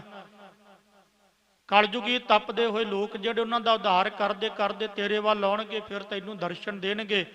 ਤੇਰੇ ਸਵਾਲ ਦਾ ਜਿਹੜਾ ਜਵਾਬ ਆ ਨਾ, ਗੁਰੂ ਨਾਨਕ ਦੇਵ ਮਹਾਰਾਜ ਦੇ ਕੇ ਤੇਰੇ ਮਨ ਦੀ ਨਿਵਰਤੀ ਕਰਕੇ, ਤੇਰੇ ਮਨ ਦਾ ਜਿਹੜਾ ਸ਼ੰਕਾ ਉਹ ਦੂਰ ਕਰਕੇ, ਫਿਰ ਤੈਨੂੰ ਅਕਾਲ ਬਾਣੀ ਦਾ ਉਪਦੇਸ਼ ਦੇ ਕੇ ਫਿਰ ਤੈਨੂੰ ਮੁਕਤੀ ਦੇਣਗੇ ਜਾਣੀ। ਸਮਾਂ ਲੰਘ ਗਿਆ ਸੀਗਾ। ਇਹਨੇ ਤੱਕਿਆ, ਜਦੋਂ ਭਰਤਰੀ ਨੇ ਤੱਕਿਆ ਨਾ, ਮਹਾਰਾਜ ਦੇ ਦਰਸ਼ਨ ਕੀਤੇ, ਦਰਸ਼ਨ ਕਰਕੇ ਕਰਤਾਰਥ ਹੋ ਗਿਆ। ਕਿਉਂਕਿ ਮਹਾਰਾਜ ਦੇ ਚਿਹਰੇ ਦਾ ਪ੍ਰਤਾਪ ਝੱਲਿਆ ਥੋੜੀ ਜਾਂਦਾ ਸੀਗਾ। ਫਿਰ ਮਹਾਰਾਜ ਨੂੰ ਬੇਨਤੀ ਕੀਤੀ, ਭਾਈ ਮਰਦਾਨੇ ਨੂੰ, ਭਾਈ ਬਾਲੇ ਨੂੰ, ਵੀ ਤੁਸੀਂ ਕੌਣ? ਭਾਈ ਮਰਦਾਨੇ ਨੇ ਕਿਹਾ ਨਿਰੰਕਾਰ ਗੁਰੂ ਨਾਨਕ ਦੇ ਰੂਪ ਆ। ਕਹਿਣ ਲੱਗਾ ਅੱਛਾ। ਹਜ਼ੂਰ ਦੇ ਚਰਨਾਂ ਤੇ ਨਕ ਮਸਤਕ ਡੰਡੌਤਵਤ ਹੋ ਕੇ, ਜਾਨੀ ਡੰਡੇ ਤਰ੍ਹਾਂ ਸਿੱਧਾ ਹੋ ਗਿਆ। ਇਹਨੂੰ ਡੰਡੌਤਵਤ ਕਹਿੰਦੇ ਆ। ਡੰਡੇ ਤਰ੍ਹਾਂ ਜਾਨੀ ਡੰਡੌਤਵਤ ਦਾ ਅਰਥ ਹੁੰਦਾ, ਅਸ਼ਟਾਂਗ ਵੀ ਕਹਿ ਦਿੰਦੇ ਆ। ਅਸ਼ਟਾਂਗ ਦਾ ਅਰਥ ਹੁੰਦਾ ਵੀ 8 ਅੰਗ ਲਾ ਕੇ ਬੰਦਨਾ ਕਰਨੀ। 2 ਹੱਥ ਲੰਮੇ ਪੈ ਕੇ ਔਰ 1 ਮੱਥਾ, 3 1 ਨੱਕ, 4 2 ਗੋਡੇ, 6 ਤੇ 2 ਪੈਰ, 8। ਵੈਸੇ ਸਰੀਰ ਲੰਮਾ ਪੈ ਕੇ ਸਾਰਾ ਨੱਕ ਮਸਤਕ, ਪਰ ਇਹਨੂੰ ਕਹਿ ਦਿੰਦੇ ਆ ਵੀ ਅਸ਼ਟਾਂਗ ਭਾਵ ਅਸ਼ਟਾਂਗ ਭਾਵਨਾ ਦੇ ਨਾਲ ਡੰਡੌਤ ਬੰਦਨਾ ਕਰਨੀ। ਅਭਿਬੰਧਨ ਵੀ ਕਹਿ ਦਿੰਦੇ ਨੂੰ। ਅਭਿਬੰਧਨ ਮਨ ਕਰਕੇ ਬੰਧਨ ਕਰਨੀ, ਉਹਨੂੰ ਅਭਿਬੰਧਨ ਬੋਲਦੇ ਆ। ਬੰਧਨ ਨਹੀਂ ਕਹਿਣਾ, ਬੰਧਨ। ਨਮਸਕਾਰ। ਭਰਤਰੀ ਨੇ ਮਹਾਰਾਜ ਦੇ ਚਰਨਾਂ 'ਚ ਨਮਸਕਾਰ ਕੀਤੀ, ਮੱਥਾ ਟੇਕਿਆ। ਮਹਾਰਾਜ ਕਿਰਪਾ ਕਰੋ, ਮੇਰੇ ਮਨ ਦਾ ਸ਼ੰਕਾ। ਹਜੂਰ ਕਹਿਣ ਲੱਗੇ ਦੱਸ। ਮਹਾਰਾਜ ਹੱਠ ਜੋਗ ਵੱਡਾ ਕਿ ਭਗਤ ਜੋਗ, ਯਾਨੀ ਭਗਤੀ ਵੱਡੀ ਆ? ਹਜੂਰ ਨੇ ਕਿਹਾ ਹੱਠ ਜੋਗ ਠੀਕ ਆ, ਅਸੀਂ ਇਹਨੂੰ ਮਾੜਾ ਨਹੀਂ ਕਹਿੰਦੇ। ਹੱਠ ਜੋਗ ਜਿਹੜੇ ਰੱਖਦੇ ਆ ਇਹ ਵੀ ਠੀਕ ਆ, ਪਰ ਹੱਠ ਜੋਗ ਦੇ ਨਾਲੋਂ ਭਗਤੀ ਜਿਹੜੀ ਆ ਉੱਤਮ ਆ, ਇਹ ਸ੍ਰੇਸ਼ਟ ਆ। ਮਹਾਰਾਜ ਉਹ ਕਿਉਂ? ਉੱਥੇ ਮਹਾਰਾਜ ਨੇ ਸ਼ਬਦ ਵੀ ਉਚਾਰਿਆ ਭਰਤਰੀ ਜੋਗੀ ਦੇ ਪ੍ਰਤੀ। ਮਹਾਰਾਜ ਕਹਿਣ ਲੱਗੇ ਵੀ ਇਸ ਕਰਕੇ ਆ ਕਿਉਂਕਿ ਭਗਤੀ ਦੇ ਵਿੱਚ ਜਿਹੜਾ ਮਨ ਆ ਨਾ, ਮਨ ਉਹ ਜਿਹੜਾ ਦੌੜਦਾ ਨਹੀਂ। ਕਹਿੰਦਾ ਮਹਾਰਾਜ ਦੌੜਦਾ ਕਿੱਦਾਂ? ਹਜੂਰ ਕਹਿਣ ਲੱਗੇ ਦੇਖ ਭਰਤਰੀ, ਜਦੋਂ ਅਸੀਂ ਗ੍ਰਸਤੀ ਹੋ ਜਾਵਾਂਗੇ, ਕਿਉਂਕਿ ਗ੍ਰਸਤੀ ਹੋਣਾ ਇਹ ਨਿਰੰਕਾਰ ਦਾ ਹੁਕਮ ਹੈ, ਇਹ ਪਰਮਾਤਮਾ ਦਾ ਹੁਕਮ ਹੈ। ਜਦੋਂ ਗ੍ਰਸਤੀ ਹੋ ਗਏ, ਪਰਿਵਾਰ ਵਿੱਚ ਵੀ ਰਵਾਂਗੇ, ਕਿਉਂਕਿ ਜਿੰਨਾ ਅਸੀਂ, ਮੈਂ ਇੱਥੇ ਇੱਕ ਬੇਨਤੀ ਕਰਦਾ ਛੋਟੀ ਜੀ, ਵੈਸੇ ਵੀ ਜਿੰਨਾ ਅਸੀਂ ਕ੍ਰੋਧ ਨੂੰ ਤਿਆਗਣ ਦੀ ਕੋਸ਼ਿਸ਼ ਕਰਾਂਗੇ, ਕ੍ਰੋਧ ਨੇੜੇ ਆਵੇਗਾ। ਕੀ ਇਹਦਾ ਮਤਲਬ ਕ੍ਰੋਧ ਤਿਆਗਣਾ ਨਹੀਂ? ਫਿਰ ਇਹ ਵੀ ਗਲਤ ਹੋ ਜਾਣਾ ਵੀ ਕ੍ਰੋਧ ਨੂੰ ਤਿਆਗਣਾ ਵੀ ਆ, ਕ੍ਰੋਧ ਨੂੰ ਛੱਡਣਾ ਵੀ ਆ।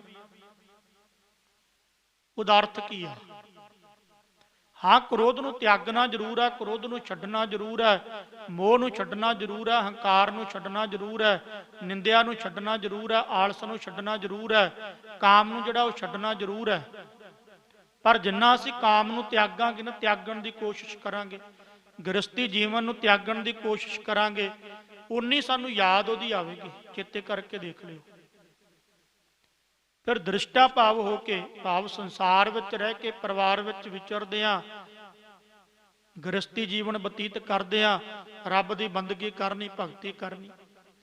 ਇਉਂ ਮਹਾਰਾਜ ਨੇ ਭਰਤਰੀ ਨੂੰ ਉਪਦੇਸ਼ ਦਿੱਤਾ। ਭਰਤਰੀ ਕਰਤਾਰਥ ਹੋ ਗਿਆ, ਹਜੂਰ ਦੇ ਚਰਨਾਂ ਤੇ ਮੱਥਾ ਟੇਕਿਆ। ਮਹਾਰਾਜ ਬਸ ਤੁਹਾਡੇ ਉਪਦੇਸ਼ ਦੀ ਲੋੜ ਸੀ। ਵੈਸੇ ਤੇ ਕਿਰਪਾ, ਕਿਉਂਕਿ ਉਹ ਸ਼ੁਭ ਵੀ ਸੀਗਾ, ਗੁਣ ਵੀ ਸੀ ਉਹਦੇ ਕੋਲੇ, ਦਇਆ ਵੀ ਸੀ, ਸੰਤੋਖ ਸਾਰਾ ਕੁਝ ਸੀਗਾ, ਪਰ ਗੁਰੂ ਨਾਨਕ ਦੇ ਉਪਦੇਸ਼ ਦੀ ਲੋੜ ਸੀ। ਮਹਾਰਾਜ ਨੇ ਉਦੋਂ ਕਰਤਾਰਥ ਕੀਤਾ। ਹਜੂਰ ਭਰਤਰੀ ਤੋਂ ਅੱਗੇ ਚੱਲੇ ਆ। ਭਰਤਰੀ ਨੂੰ ਉਪਦੇਸ਼ ਦੇ ਕੇ ਸਤਿਗੁਰੂ ਗੁਰੂ ਨਾਨਕ ਦੇਵ ਮਹਾਰਾਜ ਉੱਥੋਂ ਤੁਰ ਪਏ। ਤੁਰੇ ਜਾ ਰਹੇ ਆ, ਤੁਰੇ ਜਾ ਰਹੇ, ਇੱਕ ਸੰਘਣਾ ਜਿਹਾ ਜੰਗਲ ਆਇਆ। ਸੰਘਣਾ ਜੰਗਲ ਦੇਖ ਕੇ ਮਹਾਰਾਜ ਕਹਿਣ ਲੱਗੇ ਇੱਥੇ ਹੁਣ ਆਰਾਮ ਕਰੀਏ। ਭਾਈ ਮਰਦਾਨਾ ਕਹਿਣ ਲੱਗਾ ਸਤ ਬਚਨ ਮਹਾਰਾਜ। ਹਜੂਰ ਨੇ 2 ਘੜੀਆਂ ਉੱਤੇ ਆਰਾਮ ਕੀਤਾ। ਨੀਂਦਰਾ ਤੇ ਸਤਿਗੁਰਾਂ ਦੇ ਵੱਸ ਆ। ਗੁਰੂ ਸਾਹਿਬ ਨੀਂਦਰਾ ਦੇ ਵੱਸ ਥੋੜੀ ਹੋ ਸਕਦੇ ਆ। ਨੀਂਦਰਾ ਸਤਿਗੁਰਾਂ ਦੇ ਵੱਸ ਆ, ਕਿਉਂਕਿ ਗੁਰੂ ਦੇ ਵੱਸ ਭੁੱਖ, ਨੀਂਦ, ਸਭ ਕੁਝ ਗੁਰੂ ਦੇ ਵੱਸ ਆ। ਜੇ ਆਪਾਂ ਕਹੀਏ ਨੀਂਦਰਾ ਵੱਸ ਗੁਰੂ ਹੋ ਗਏ ਜਾਂ ਭੁੱਖ ਵੱਸ ਗੁਰੂ ਹੋ ਗਏ, ਫਿਰ ਭੁੱਖ ਵੱਡੀ ਹੋ ਗਈ, ਨੀਂਦਰਾ ਆਲਸ ਵੱਡੀ ਹੋ ਗਈ। ਸਰੀਰ ਦੀ ਥਕਾਵਟ ਦੂਰ ਕਰਨ ਦੇ ਲਈ ਮੌਜ ਦੇ ਮਾਲਕ 2 ਘੜੀਆਂ ਚੋਜੀ ਪ੍ਰੀਤਮ ਨੀਂਦਰਾ ਵਿੱਚ ਆ ਗਏ, ਆਰਾਮ ਕੀਤਾ। ਠੰਡੀ ਪੌਣ ਚੱਲ ਰਹੀ ਸੀ, ਰਮਣੀਕ ਜਗ੍ਹਾ ਸੀ। ਕਵੀ ਸੰਤੋਖ ਸਿੰਘ ਨੇ ਬੜੇ ਪਿਆਰੇ ਬਚਨ ਲਿਖੇ ਆ ਇੱਥੇ। ਹਜੂਰ ਉੱਠੇ ਆ। ਮਰਦਾਨਿਆ ਏਦਾਂ ਕਰ, ਰਬਾਬ ਦੀਆਂ ਤੰਦਾਂ ਫਿਰ ਛੇੜੀਆਂ। ਤੁਰਕੀ ਬਾਣੀ ਆਈ, ਬਾਣੀ ਦਾ ਅਜੱਪਾ ਜਾਪ, ਸਿਮਰਨ ਅਭਿਆਸ ਜਿਵੇਂ ਕਰਨਾ ਸੀ ਕੀਤਾ। ਸ਼ਾਮਾਂ ਪੈ ਗਈਆਂ। ਭਾਈ ਮਰਦਾਨੇ ਨੇ ਬੇਨਤੀ ਕੀਤੀ ਮਹਾਰਾਜ ਹੁਕਮ ਹੋਵੇ ਤੇ ਕੋਈ ਲੰਗਰ ਪਾਣੀ ਦਾ ਪ੍ਰਬੰਧ। ਮਹਾਰਾਜ ਕਹਿੰਦੇ ਛਕਿਆ ਤੂੰ। ਇੱਥੋਂ 11 ਕੋ ਜਾ ਕੇ ਅੱਗੇ ਇੱਕ ਨਗਰ ਆਵੇਗਾ, ਪਰ ਧਿਆਨ ਨਾਲ ਜਾਵੀਂ। ਇਉਂ ਵੀ ਮਹਾਰਾਜ ਨੇ ਕਹਿ ਦਿੱਤਾ। ਮਹਾਰਾਜ ਕਿਉਂ? ਸਤਿਗੁਰੂ ਕਹਿਣ ਲੱਗੇ ਉੱਥੇ ਇੱਕ ਬਲਾ ਰਹਿੰਦੀ ਆ। ਮਹਾਰਾਜ ਤੇਰੇ ਹੁੰਦਿਆਂ ਮੈਨੂੰ ਬਲਾ ਦਾ ਕੋਈ ਡਰ ਥੋੜੀ ਆ। ਮਹਾਰਾਜ ਕਹਿੰਦੇ ਚੰਗਾ। ਫਿਰ ਭਾਈ ਮਰਦਾਨਾ ਅੱਗੇ ਨੂੰ ਚਲਾ ਗਿਆ। ਇਧਰ ਭਾਈ ਬਾਲਾ ਤੇ ਗੁਰੂ ਨਾਨਕ ਦੇਵ ਮਹਾਰਾਜ ਸਮਾਧੀ ਲੀਨ ਹੋ ਕੇ ਬੈਠੇ ਆ ਰੱਬ ਦੀ ਬੰਦਗੀ ਵਿੱਚ। ਬੀਆਬਾਨ ਜੰਗਲ ਹੈ। ਭਾਈ ਮਰਦਾਨਾ ਅੱਗੇ ਗਿਆ। 11 ਕੋਹ ਤੇ ਜਾ ਕੇ ਇੱਕ ਸੰਘਣਾ ਜਾਂ ਜੰਗਲ, ਉੱਥੇ ਇੱਕ ਮਕਾਨ ਕਹਿ ਲਵੋ, ਘਰ ਕਹਿ ਲਵੋ, ਘਰ ਦੇਖਿਆ। ਜਦੋਂ ਭਾਈ ਮਰਦਾਨਾ ਅੱਗੇ ਹੋਇਆ ਨਾ, ਉੱਥੇ ਇੱਕ ਰਾਖਸ਼ ਸੀ ਜਿਹਦਾ ਨਾਮ ਆਇਆ ਕੌਡਾ। ਕੌਡਾ ਰਾਖਸ਼ ਬੜੀ ਇਹ ਮਸ਼ਹੂਰ ਸਾਖੀ ਵੀ ਆਪਾਂ ਇਤਿਹਾਸ ਚੱਲਦੇ ਵਿੱਚ ਆਪਾਂ ਨੂੰ ਇਹ ਵਿਚਾਰਨੀ ਪੈਣੀ ਹੈ। ਕੌਡੇ ਰਾਖਸ਼ ਨੇ ਤੱਕਿਆ, ਉਹ ਕਹਿਣ ਲੱਗਾ ਵੀ ਮੇਰਾ ਤੇ ਖਾਣਾ ਆ ਗਿਆ, ਮੇਰੀ ਖੁਰਾਕ ਆਈ। ਜਦੋਂ ਭਾਈ ਮਰਦਾਨੇ ਨੇ ਦੇਖਿਆ ਵੀ ਕੌਡਾ ਰਾਖਸ਼ ਆ, ਕਿਉਂਕਿ ਰਾਖਸ਼ਾਂ ਦਾ ਜਿਹੜਾ ਚਿਹਰਾ ਉਹ ਗ੍ਰੰਥਾਂ ਨੇ ਵੀ ਮੰਨਿਆ ਵੀ ਕਿੱਦਾਂ ਦਾ ਹੁੰਦਾ। ਸ਼ਰਾਬ ਪੀਣ ਵਾਲੇ ਨੂੰ ਵੀ ਰਾਖਸ਼ੀ ਕਿਹਾ ਜਾਂਦਾ, ਆਪਾਂ ਨੂੰ ਪਤਾ ਹੀ ਹੈ। ਸ਼ਰਾਬ ਪਲਸ ਆਬ, ਸ਼ਰਾਰਤਾਂ ਦਾ ਆਬ ਕਹਿੰਦੇ ਪਾਣੀ ਆ।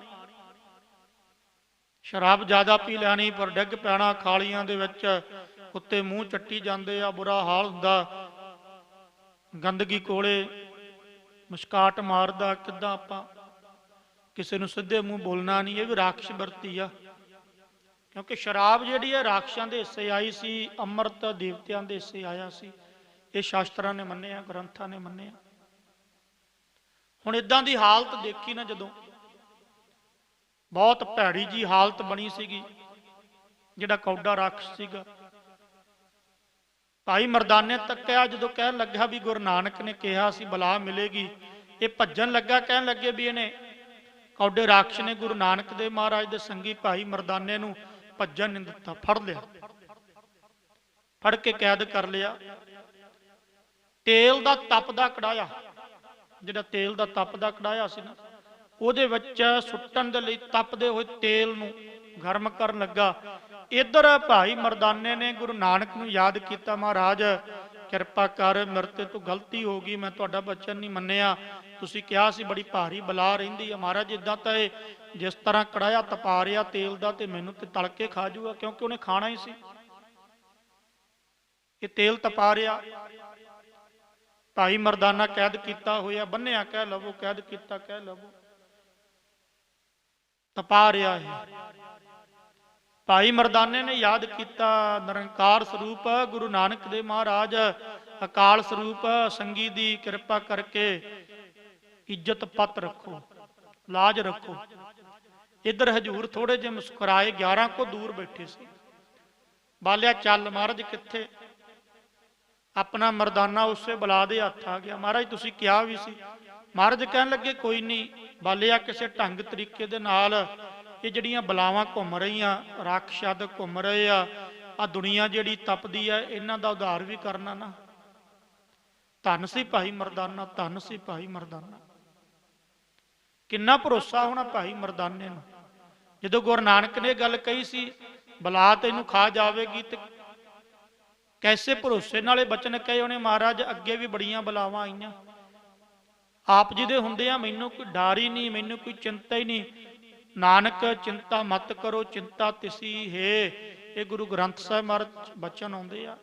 ਕਿਤੇ ਇਹੋ ਜੀ ਵਰਤੀ ਗੁਰੂ ਨਾਨਕ ਕਿਰਪਾ ਕਰੇ ਸਾਡੀ ਬਣ ਜਾਵੇ। ਅਸੀਂ ਤਾਂ ਡਰ ਜਾਂਦੇ ਆ ਨਾ, ਇੰਨਾ ਦ੍ਰਿੜ ਵਿਸ਼ਵਾਸ ਹੋ ਜਾਵੇ। ਮਹਾਰਾਜ ਕਾਮ, ਕ੍ਰੋਧ, ਲੋਭ, ਹੰਕਾਰ, ਮੋਹ, ਜਿਹੜੇ ਇਹ 5 ਦੈਂਤ ਆ, ਫਿਰ ਇਹਨਾਂ ਦੇ ਪਿੱਛੇ ਜਿਹੜੀ ਫੌਜ ਆ, ਨਿੰਦਿਆ, ਚੁਗਲੀ ਆਦਿਕ, ਇਹਦੇ ਹੁੰਦੇ ਆ ਵੀ ਮੈਨੂੰ ਕੋਈ ਪਰਵਾਹ ਹੀ ਨਹੀਂ, ਕਿਉਂਕਿ ਮੇਰਾ ਗੁਰੂ ਪੂਰਾ ਹੈ, ਮੇਰਾ ਗੁਰੂ ਸੂਰਾ ਸੂਰਮਾ, ਮੈਨੂੰ ਕੀ ਪਰਵਾਹ ਦੇ ਹੁੰਦੇ ਆ। ਇਹ ਬਿਰਤੀ ਗੁਰੂ ਨਾਨਕ ਕਿਰਪਾ ਕਰੇ ਫੇਰ ਬਣੇ। ਡਰਦੇ ਨਹੀਂ, ਗੁਰੂ ਕੇ ਸਿੰਘ ਥੋੜੀ ਡਰਦੇ ਆ। ਨਾ ਕ੍ਰੋਧ ਤੋਂ ਡਰਦੇ ਆ, ਨਾ ਕਾਮ ਤੋਂ ਡਰਦੇ ਆ, ਨਾ ਲੋਭ ਤੋਂ ਡਰਦੇ ਆ, ਨਾ ਹੰਕਾਰ ਤੋਂ। ਕਹਿੰਦੇ ਗੁਰੂ ਪੂਰਾ, ਉਹਨੇ ਬਚਾਉਣਾ।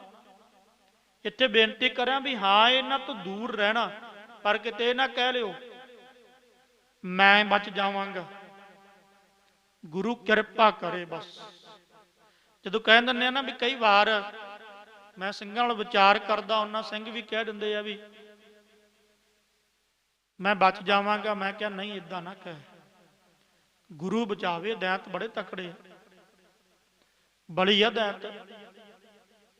ਕਾਮ ਤੋਂ, ਕ੍ਰੋਧ ਤੋਂ, ਲੋਭ ਤੋਂ, ਹੰਕਾਰ ਤੋਂ, ਇਹ ਵੱਡੇ ਵੱਡੇ ਜਿਹੜੇ ਦੈਂਤ ਆ, ਇਹਨਾਂ ਤੋਂ ਗੁਰੂ ਬਚਾਵੇ। ਹੁਣ ਅੱਜ ਵੀ ਤੇ ਰਾਖਸ਼ ਹੈਗੇ ਹੀ ਆ, ਅੱਜ ਕਿਹੜਾ ਕਿਤੇ ਗਏ ਆ। ਕਲਗੀਧਰ ਪਾਤਸ਼ਾਹ ਦੇ ਬਚਨ ਆਪਾਂ ਪੜ੍ਹਦੇ ਹਾਂ ਚੌਪਈ ਸਾਹਿਬ ਦੇ ਵਿੱਚ, ਚੌਣ ਚੌਣ 70 ਹਮਾਰੇ ਮਾਰੀ ਹੈ। ਚੁਣ ਚੁਣ ਕੇ 70 ਜਿਹੜੇ ਦੁਸ਼ਮਣ ਆ ਨਾ, ਕਾਮ, ਕ੍ਰੋਧ ਰੂਪੀ ਆਦਿਕ, ਮਹਾਰਾਜ ਉਹਨਾਂ ਨੂੰ ਮਾਰ ਦੇ, ਖਤਮ ਕਰ ਦੇ। ਹੁਣ ਭਾਈ ਮਰਦਾਨਾ ਕੌਡਾ ਰਾਖਸ਼, ਪਤਾ ਸੀ ਗੁਰੂ ਕਿਰਪਾ ਕਰੇਗਾ। ਮਹਾਰਾਜ ਕਹਿੰਦੇ ਉੱਠ ਭਾਈ। ਬਾਲਿਆ, ਬਾਲਾ ਕਹਿਣ ਲੱਗਾ ਸਤ ਬਚਨ ਮਹਾਰਾਜ। ਉੱਥੋਂ ਤੁਰ ਪਏ ਜਿੱਥੇ ਕੌਡੇ ਰਾਖਸ਼ ਨੇ ਕੜਾਇਆ ਤਪਾਇਆ ਹੋਇਆ ਸੀਗਾ, ਉੱਥੇ ਜਾ ਪਹੁੰਚੇ। ਹੁਣ ਇਤਿਹਾਸ ਇਹ ਗੱਲ ਦੱਸਦਾ, ਕਹਿੰਦੇ ਗੁਰੂ ਨਾਨਕ ਦੇਵ ਮਹਾਰਾਜ ਦੇ ਦਰਸ਼ਨ ਭਾਈ ਮਰਦਾਨੇ ਨੂੰ ਹੋ ਕੇ, ਜਦੋਂ ਭਾਈ ਮਰਦਾਨੇ ਨੂੰ ਦਰਸ਼ਨ ਹੋਏ, ਭਾਈ ਮਰਦਾਨਾ ਕਹਿਣ ਲੱਗਾ ਧੰਨ ਗੁਰੂ ਨਾਨਕ ਨਿਰੰਕਾਰੀ, ਧੰਨ ਗੁਰੂ ਨਾਨਕ ਨਿਰੰਕਾਰੀ, ਧੰਨ ਗੁਰੂ ਨਾਨਕ ਨਿਰੰਕਾਰੀ ਸਤ ਕਰਤਾਰ। ਕੌਡਾ ਕਹਿਣ ਲੱਗਾ ਕਿਹਦਾ ਨਾਂ ਲਈ ਜਾਣਾ? ਕਹਿੰਦਾ ਮੇਰੇ ਨਿਰੰਕਾਰ ਗੁਰੂ ਨਾਨਕ ਆ ਗਏ ਆ। ਕੌਣ? ਗੁਰੂ ਨਾਨਕ। ਕਿਉਂਕਿ ਕੌਡੇ ਨੂੰ ਗੁਰੂ ਨਾਨਕ ਦੇ ਮਹਾਰਾਜ ਦਿਸਦੇ ਨਹੀਂ ਸੀ ਉਦੋਂ। ਇੱਕ ਗੁਰੂ ਨਾਨਕ ਦੀ ਹੀ ਅਗੰਮੀ ਖੇਡ ਸੀਗੀ, ਕੌਡੇ ਨੂੰ ਗੁਰੂ ਨਾਨਕ ਨਹੀਂ ਦਿਸ ਰਹੇ ਸੀ, ਪਰ ਭਾਈ ਮਰਦਾਨੇ ਨੂੰ ਦਰਸ਼ਨ ਹੋ ਰਹੇ ਸੀ। ਮਹਾਰਾਜ ਨੇ ਧੀਰਜ ਦਿੱਤੀ ਵੀ ਕੋਈ ਗੱਲ ਨਹੀਂ। ਇਹਨੇ ਕੜਾਇਆ ਤਪਾਇਆ ਹੋਇਆ ਸੀ। ਇਹ ਕਹਿਣ ਲੱਗਾ ਕੌਣ ਗੁਰੂ ਨਾਨਕ, ਕਿਹਨੂੰ ਯਾਦ ਕਰਦਾ? ਕਹਿਣ ਲੱਗਾ ਕੋਈ ਨਹੀਂ। ਇਹਨੇ ਖੋਲਿਆ ਭਾਈ ਮਰਦਾਨੇ ਨੂੰ। ਜਿਸ ਵੇਲੇ ਭਾਈ ਮਰਦਾਨੇ ਨੂੰ ਤਪ ਦੇ ਕੜਾਏ ਵਿੱਚ ਪਾਉਣ ਲੱਗਾ ਨਾ, ਇੱਕਦਮ ਤਪ ਦਾ ਕੜਾਇਆ ਸ਼ਾਂਤ ਹੋ ਗਿਆ, ਠੰਡਾ ਸੀਤਲ ਪਾਣੀ ਵਾਂਗ। ਮਹਾਰਾਜ ਦੇ ਦਰਸ਼ਨ ਕਰਕੇ ਤੇ ਮਨ ਸੀਤ ਹੋ ਜਾਂਦਾ ਭਾਈ। ਮਹਾਰਾਜ ਦੀ ਬਾਣੀ ਪੜ੍ਹ ਕੇ ਜਿਹੜਾ ਮਨ ਤਪਦਾ ਨਾ, ਮਨ ਤਪਦਾ ਤਪ ਦੇ ਕੜਾਏ ਦੀ ਤਰ੍ਹਾਂ, ਇਹ ਸ਼ਾਂਤ ਹੋ ਜਾਂਦਾ। ਜਿਉ ਤਪਤ ਹੈ ਬਾਰੋ ਬਾਰ, ਤਪ ਤਪ ਖਪੈ ਬਹੁਤ ਬੇਕਾਰ, ਜੈ ਤਨ ਬਾਣੀ ਵਿਸਤਰ ਜਾਏ, ਜੋ ਪੱਕਾ ਰੋਗੀ ਵਲ ਲਾਏ। ਮਨ ਤਪਦਾ ਐ ਤੇਲ ਦੀ ਤਰ੍ਹਾਂ। ਮਨ ਰੂਪੀ ਜਿਹੜਾ ਕੌਡਾ, ਇਹ ਵੀ ਇੱਕ ਤਪ ਰਿਹਾ ਨਾ, ਇਹ ਐ ਸ਼ਾਂਤ ਹੋ ਜਾਂਦਾ। ਹੁਣ ਗੁਰੂ ਨਾਨਕ ਦੇਵ ਮਹਾਰਾਜ ਜਿਸ ਵੇਲੇ ਇਦਾਂ ਕਿਰਪਾ ਕੀਤੀ, ਭਾਈ ਮਰਦਾਨੇ ਨੂੰ ਛੁੱਟਣ ਲੱਗਿਆ ਕੜਾਏ ਵਿੱਚ ਕੌਡਾ ਰੱਖ, ਕੜਾਇਆ ਬਿਲਕੁਲ ਸ਼ਾਂਤ ਹੋ ਗਿਆ, ਠੰਡਾ ਹੋ ਗਿਆ। ਇਹ ਬੜਾ ਹੈਰਾਨ ਹੋਇਆ। ਇਹ ਕਹਿਣ ਲੱਗਾ ਤੂੰ ਕੌਣ ਆ? ਭਾਈ ਮਰਦਾਨਾ ਹੱਸਿਆ, ਕਹਿਣ ਲੱਗਾ ਨਹੀਂ ਤਪਾਲਾ, ਤਲਦਾ ਕਿਉਂ ਨਹੀਂ ਮੈਨੂੰ, ਖਾਲਾ ਹੁਣ। ਕਹਿਣ ਲੱਗਾ ਵੀ ਤੂੰ ਕੋਈ ਤਤਵਿਤਾ, ਕੋਈ ਸਤਪੁਰਸ਼ ਆ? ਕਹਿਣ ਲੱਗਾ ਨਹੀਂ ਮੈਂ ਨਹੀਂਗਾ। ਉਹ ਸਾਹਮਣੇ ਦੇਖ, ਕਹਿੰਦਾ ਮੈਨੂੰ ਦਰਸ਼ਨ ਨਹੀਂ ਹੁੰਦੇ। ਭਾਈ ਮਰਦਾਨਾ ਕਹਿੰਦਾ ਮਹਾਰਾਜ ਕਿਰਪਾ ਕਰੋ। ਫਿਰ ਮਹਾਰਾਜ ਨੇ ਦਰਸ਼ਨ ਦਿੱਤੇ। ਕੌਡੇ ਰਾਖਸ਼ ਨੇ ਤੱਕਿਆ, ਕਹਿਣ ਲੱਗਾ ਇੱਕ ਮਿੰਟ। ਜੋ ਇਤਿਹਾਸ ਇਸ ਗੱਲ ਦੀ ਗਵਾਹੀ ਭਰਦਾ, ਕਹਿੰਦਾ ਇੱਕ ਮਿੰਟ। ਕੌਡਾ ਰਾਖਸ਼ ਗਿਆ ਆਪਣੇ ਕਮਰੇ ਦੇ ਵਿੱਚ, ਉੱਥੋਂ ਇੱਕ ਸੀਸਾ ਕੱਢ ਕੇ ਲਿਆਇਆ। ਸੀਸੇ ਦੇ ਵਿੱਚ ਉਹਨੇ ਜਦੋਂ ਗੁਰੂ ਨਾਨਕ ਦੇਵ ਮਹਾਰਾਜ ਦਾ ਚਿਹਰਾ ਤੱਕਿਆ ਨਾ, ਤੇ ਮਹਾਰਾਜ ਦਾ ਚਿਹਰਾ ਤੱਕ ਕੇ ਹਜ਼ੂਰ ਦੇ ਚਰਨਾਂ ਤੇ ਨਕ ਮਸਤਕ ਹੋ ਕੇ ਡਿੱਗ ਪਿਆ। ਮਹਾਰਾਜ ਗੁਰੂ ਨਾਨਕ ਧੰਨ ਆ ਤੁਸੀਂ, ਗੁਰੂ ਨਾਨਕ ਧੰਨ ਆ ਤੁਸੀਂ, ਗੁਰੂ ਨਾਨਕ ਧੰਨ ਆ ਤੁਸੀਂ। ਮੇਰੇ ਤੇ ਰਹਿਮਤ ਕੀਤੀ, ਮੇਰੇ ਤੇ ਬਖਸ਼ਿਸ਼ ਕੀਤੀ, ਮੈਨੂੰ ਹੀ ਉਧਾਰ ਕਰਨ ਦੇ ਲਈ, ਮੇਰਾ ਹੀ ਉਧਾਰ ਕਰਨ ਦੇ ਲਈ, ਮੇਰੇ ਤੇ ਕਿਰਪਾ ਕਰਨ ਦੇ ਲਈ ਇੱਥੇ ਆਏ ਹੋ। ਮਹਾਰਾਜ ਕਹਿਣ ਲੱਗੇ ਕੌਡਿਆ ਬੁਰੇ ਕਰਮ ਛੱਡ ਦੇ। ਮਹਾਰਾਜ ਛੱਡ ਦੇਣੇ ਸੀ, ਬਸ ਤੇਰੀ ਲੋੜ ਸੀ, ਤੇਰੀ ਬਖਸ਼ਿਸ਼, ਤੇਰੀ ਕਿਰਪਾ। ਭਾਈ ਮਰਦਾਨਾ ਕਹਿਣ ਲੱਗਾ ਮੈਨੂੰ ਇੱਕ ਗੱਲ ਦੀ ਸਮਝ ਨਹੀਂ ਆਈ। ਭਾਈ ਬਾਲੇ ਨੇ ਵੀ ਬੇਨਤੀ ਕੀਤੀ, ਮਹਾਰਾਜ ਕਿਰਪਾ ਕਰਕੇ ਤੁਸੀਂ ਦੱਸੋ। ਕੌਡਾ ਕਹਿਣ ਲੱਗਾ ਗੁਰੂ ਨਾਨਕ ਕਿਰਪਾ ਕਰੋ। ਮਹਾਰਾਜ ਕਹਿਣ ਲੱਗੇ ਤੂੰ ਹੀ ਦੱਸ।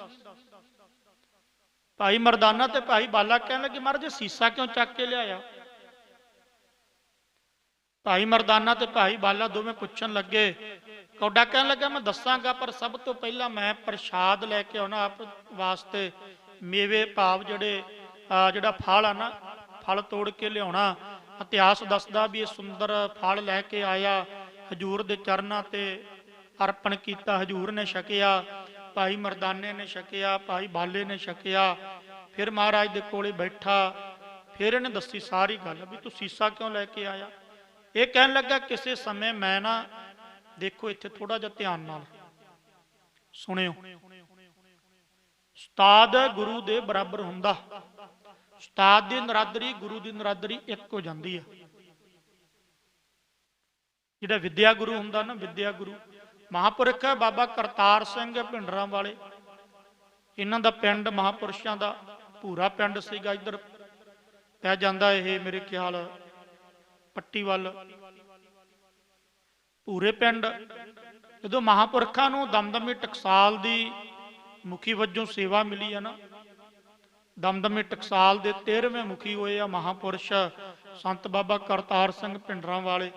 ਜਦੋਂ ਮਹਾਂਪੁਰਸ਼ ਪਿੰਡ ਗਏ ਆ, ਨਗਰ ਗਏ ਆ, ਮਹਾਂਪੁਰਖ ਨਗਰ ਸਮਾਗਮ ਹੋਇਆ, ਕੀਰਤਨ ਕਥਾ ਤੇ ਕਥਾ ਕਰਦੇ ਆ। ਉੱਥੇ ਸੰਗਤ ਦੇ ਵਿੱਚ ਇੱਕ ਪੰਡਤ ਆਇਆ, ਨਗਰ ਦਾ ਪੰਡਤ ਕਹਿ ਲਵੋ, ਮਾਸਟਰ ਕਹਿ ਲਵੋ, ਟੀਚਰ ਕਹਿ ਲਵੋ, ਅਧਿਆਪਕ ਕਹਿ ਲਵੋ। ਮਹਾਂਪੁਰਖਾਂ ਨੇ ਤੱਕਿਆ, ਜਦੋਂ ਕਥਾ ਦੀ ਸਮਾਪਤੀ ਹੋਈ, ਮਹਾਂਪੁਰਖਾਂ ਨੇ ਸਪੈਸ਼ਲ ਸੱਦ ਕੇ ਉਹਨੂੰ ਸਿਰਪਾਓ ਦਿੱਤਾ। ਸੰਤ ਬਾਬਾ ਕਰਤਾਰ ਸਿੰਘ ਨੇ, ਸਿੰਘਾਂ ਨੇ ਪੁੱਛਿਆ, ਮਹਾਰਾਜ ਮਹਾਂਪੁਰਸ਼ੋ ਇਹ ਕੀ ਕਾਰਨ ਸੀ? ਮਹਾਂਪੁਰਖ ਕਹਿੰਦੇ, ਭਾਈ ਛੋਟੇ ਹੁੰਦਿਆਂ ਸਾਨੂੰ ਇਹ ਪੰਡਤ ਕੈ ਖੈ ਗੈ ਆਦਿ ਕੇ ਵਿਦਿਆ ਪੜਾਉਂਦਾ ਰਿਹਾ। ਇੰਨਾ ਸਤਿਕਾਰ ਵਿਦਿਆ ਗੁਰੂ ਦਾ, ਇਹ ਆਪਾਂ ਕਰ ਹੀ ਨਹੀਂ ਸਕਦੇ। ਧੰਨ ਵਿਦਿਆ ਗੁਰੂ, ਧੰਨ ਵਿਦਿਆ ਗੁਰੂ, ਧੰਨ ਵਿਦਿਆ ਗੁਰੂ। ਦੱਸਿਆ ਕੌਡੇ ਰਾਖਸ਼ ਨੇ, ਕਹਿਣ ਲੱਗਾ ਵੀ ਮੈਂ ਵਿਦਿਆ ਗੁਰੂ ਕੋਲ ਵਿਦਿਆ ਪੜ੍ਹ ਰਿਹਾ ਸੀਗਾ। ਜਦੋਂ ਮੇਰਾ ਵਿਦਿਆ ਗੁਰੂ ਆਇਆ ਨਾ, ਮੈਂ ਉਹਨਾਂ ਨੂੰ ਦੇਖ ਕੇ ਉੱਠਿਆ ਨਹੀਂ, ਜਾਣੀ ਖੜਾ ਨਹੀਂ ਹੋਇਆ, ਮੈਂ ਬੈਠਾ ਰਿਹਾ। ਮੇਰਾ ਵਿਦਿਆ ਗੁਰੂ ਕਹਿਣ ਲੱਗਾ, ਕਹਿੰਦਾ ਓਏ ਤੈਨੂੰ ਸਤਿਕਾਰ ਨਹੀਂ ਕਰਨਾ ਆਇਆ? ਆਪਣੇ ਉਸਤਾਦ, ਆਪਣੇ ਅਧਿਆਪਕ, ਆਪਣੇ ਵਿਦਿਆ ਗੁਰੂ ਦਾ, ਆਚਾਰੀਆ ਦਾ ਸਤਿਕਾਰ ਕਿਸ ਤਰ੍ਹਾਂ ਕਰਨਾ ਤੈਨੂੰ ਪਤਾ ਹੀ ਨਹੀਂ? ਕਹਿਣ ਲੱਗਾ ਗੁਰੂ ਨਾਨਕ ਦੇਵ ਮਹਾਰਾਜ ਉਹਨੇ ਫਿਰ ਸਰਾਪ ਦਿੱਤਾ। ਕਹਿਣ ਲੱਗੇ ਕਲਯੁਗ ਦੇ ਵਿੱਚ ਗੁਰੂ ਨਾਨਕ ਆਉਣਗੇ, ਉਹ ਤੇਰਾ ਉਧਾਰ ਕਰਨਗੇ, ਤੇਰੀ ਬਿਰਤੀ ਉਹ ਰਾਖਸ਼ਾਂ ਵਾਲੀ ਹੋਗੀ। ਬਸ ਇੰਨੀ ਗੱਲ ਕਹਿਣ ਦੀ ਦੇਰ ਸੀਗੀ। ਕਹਿੰਦਾ ਮਹਾਰਾਜ ਉਸ ਸਮੇਂ ਤੋਂ ਮੈਂ ਰਾਖਸ਼ ਦੀ ਜੂਨੀ ਵਿੱਚ ਆ। ਫਿਰ ਮਹਾਰਾਜ ਕਹਿਣ ਲੱਗੇ ਸੀਸਾ ਕਿਉਂ? ਮਹਾਰਾਜ ਤੁਸੀਂ ਤੇ ਅੰਤਰਜਾਮੀ। ਮਹਾਰਾਜ ਕਹਿੰਦੇ ਦੱਸ ਦੇ ਫਿਰ।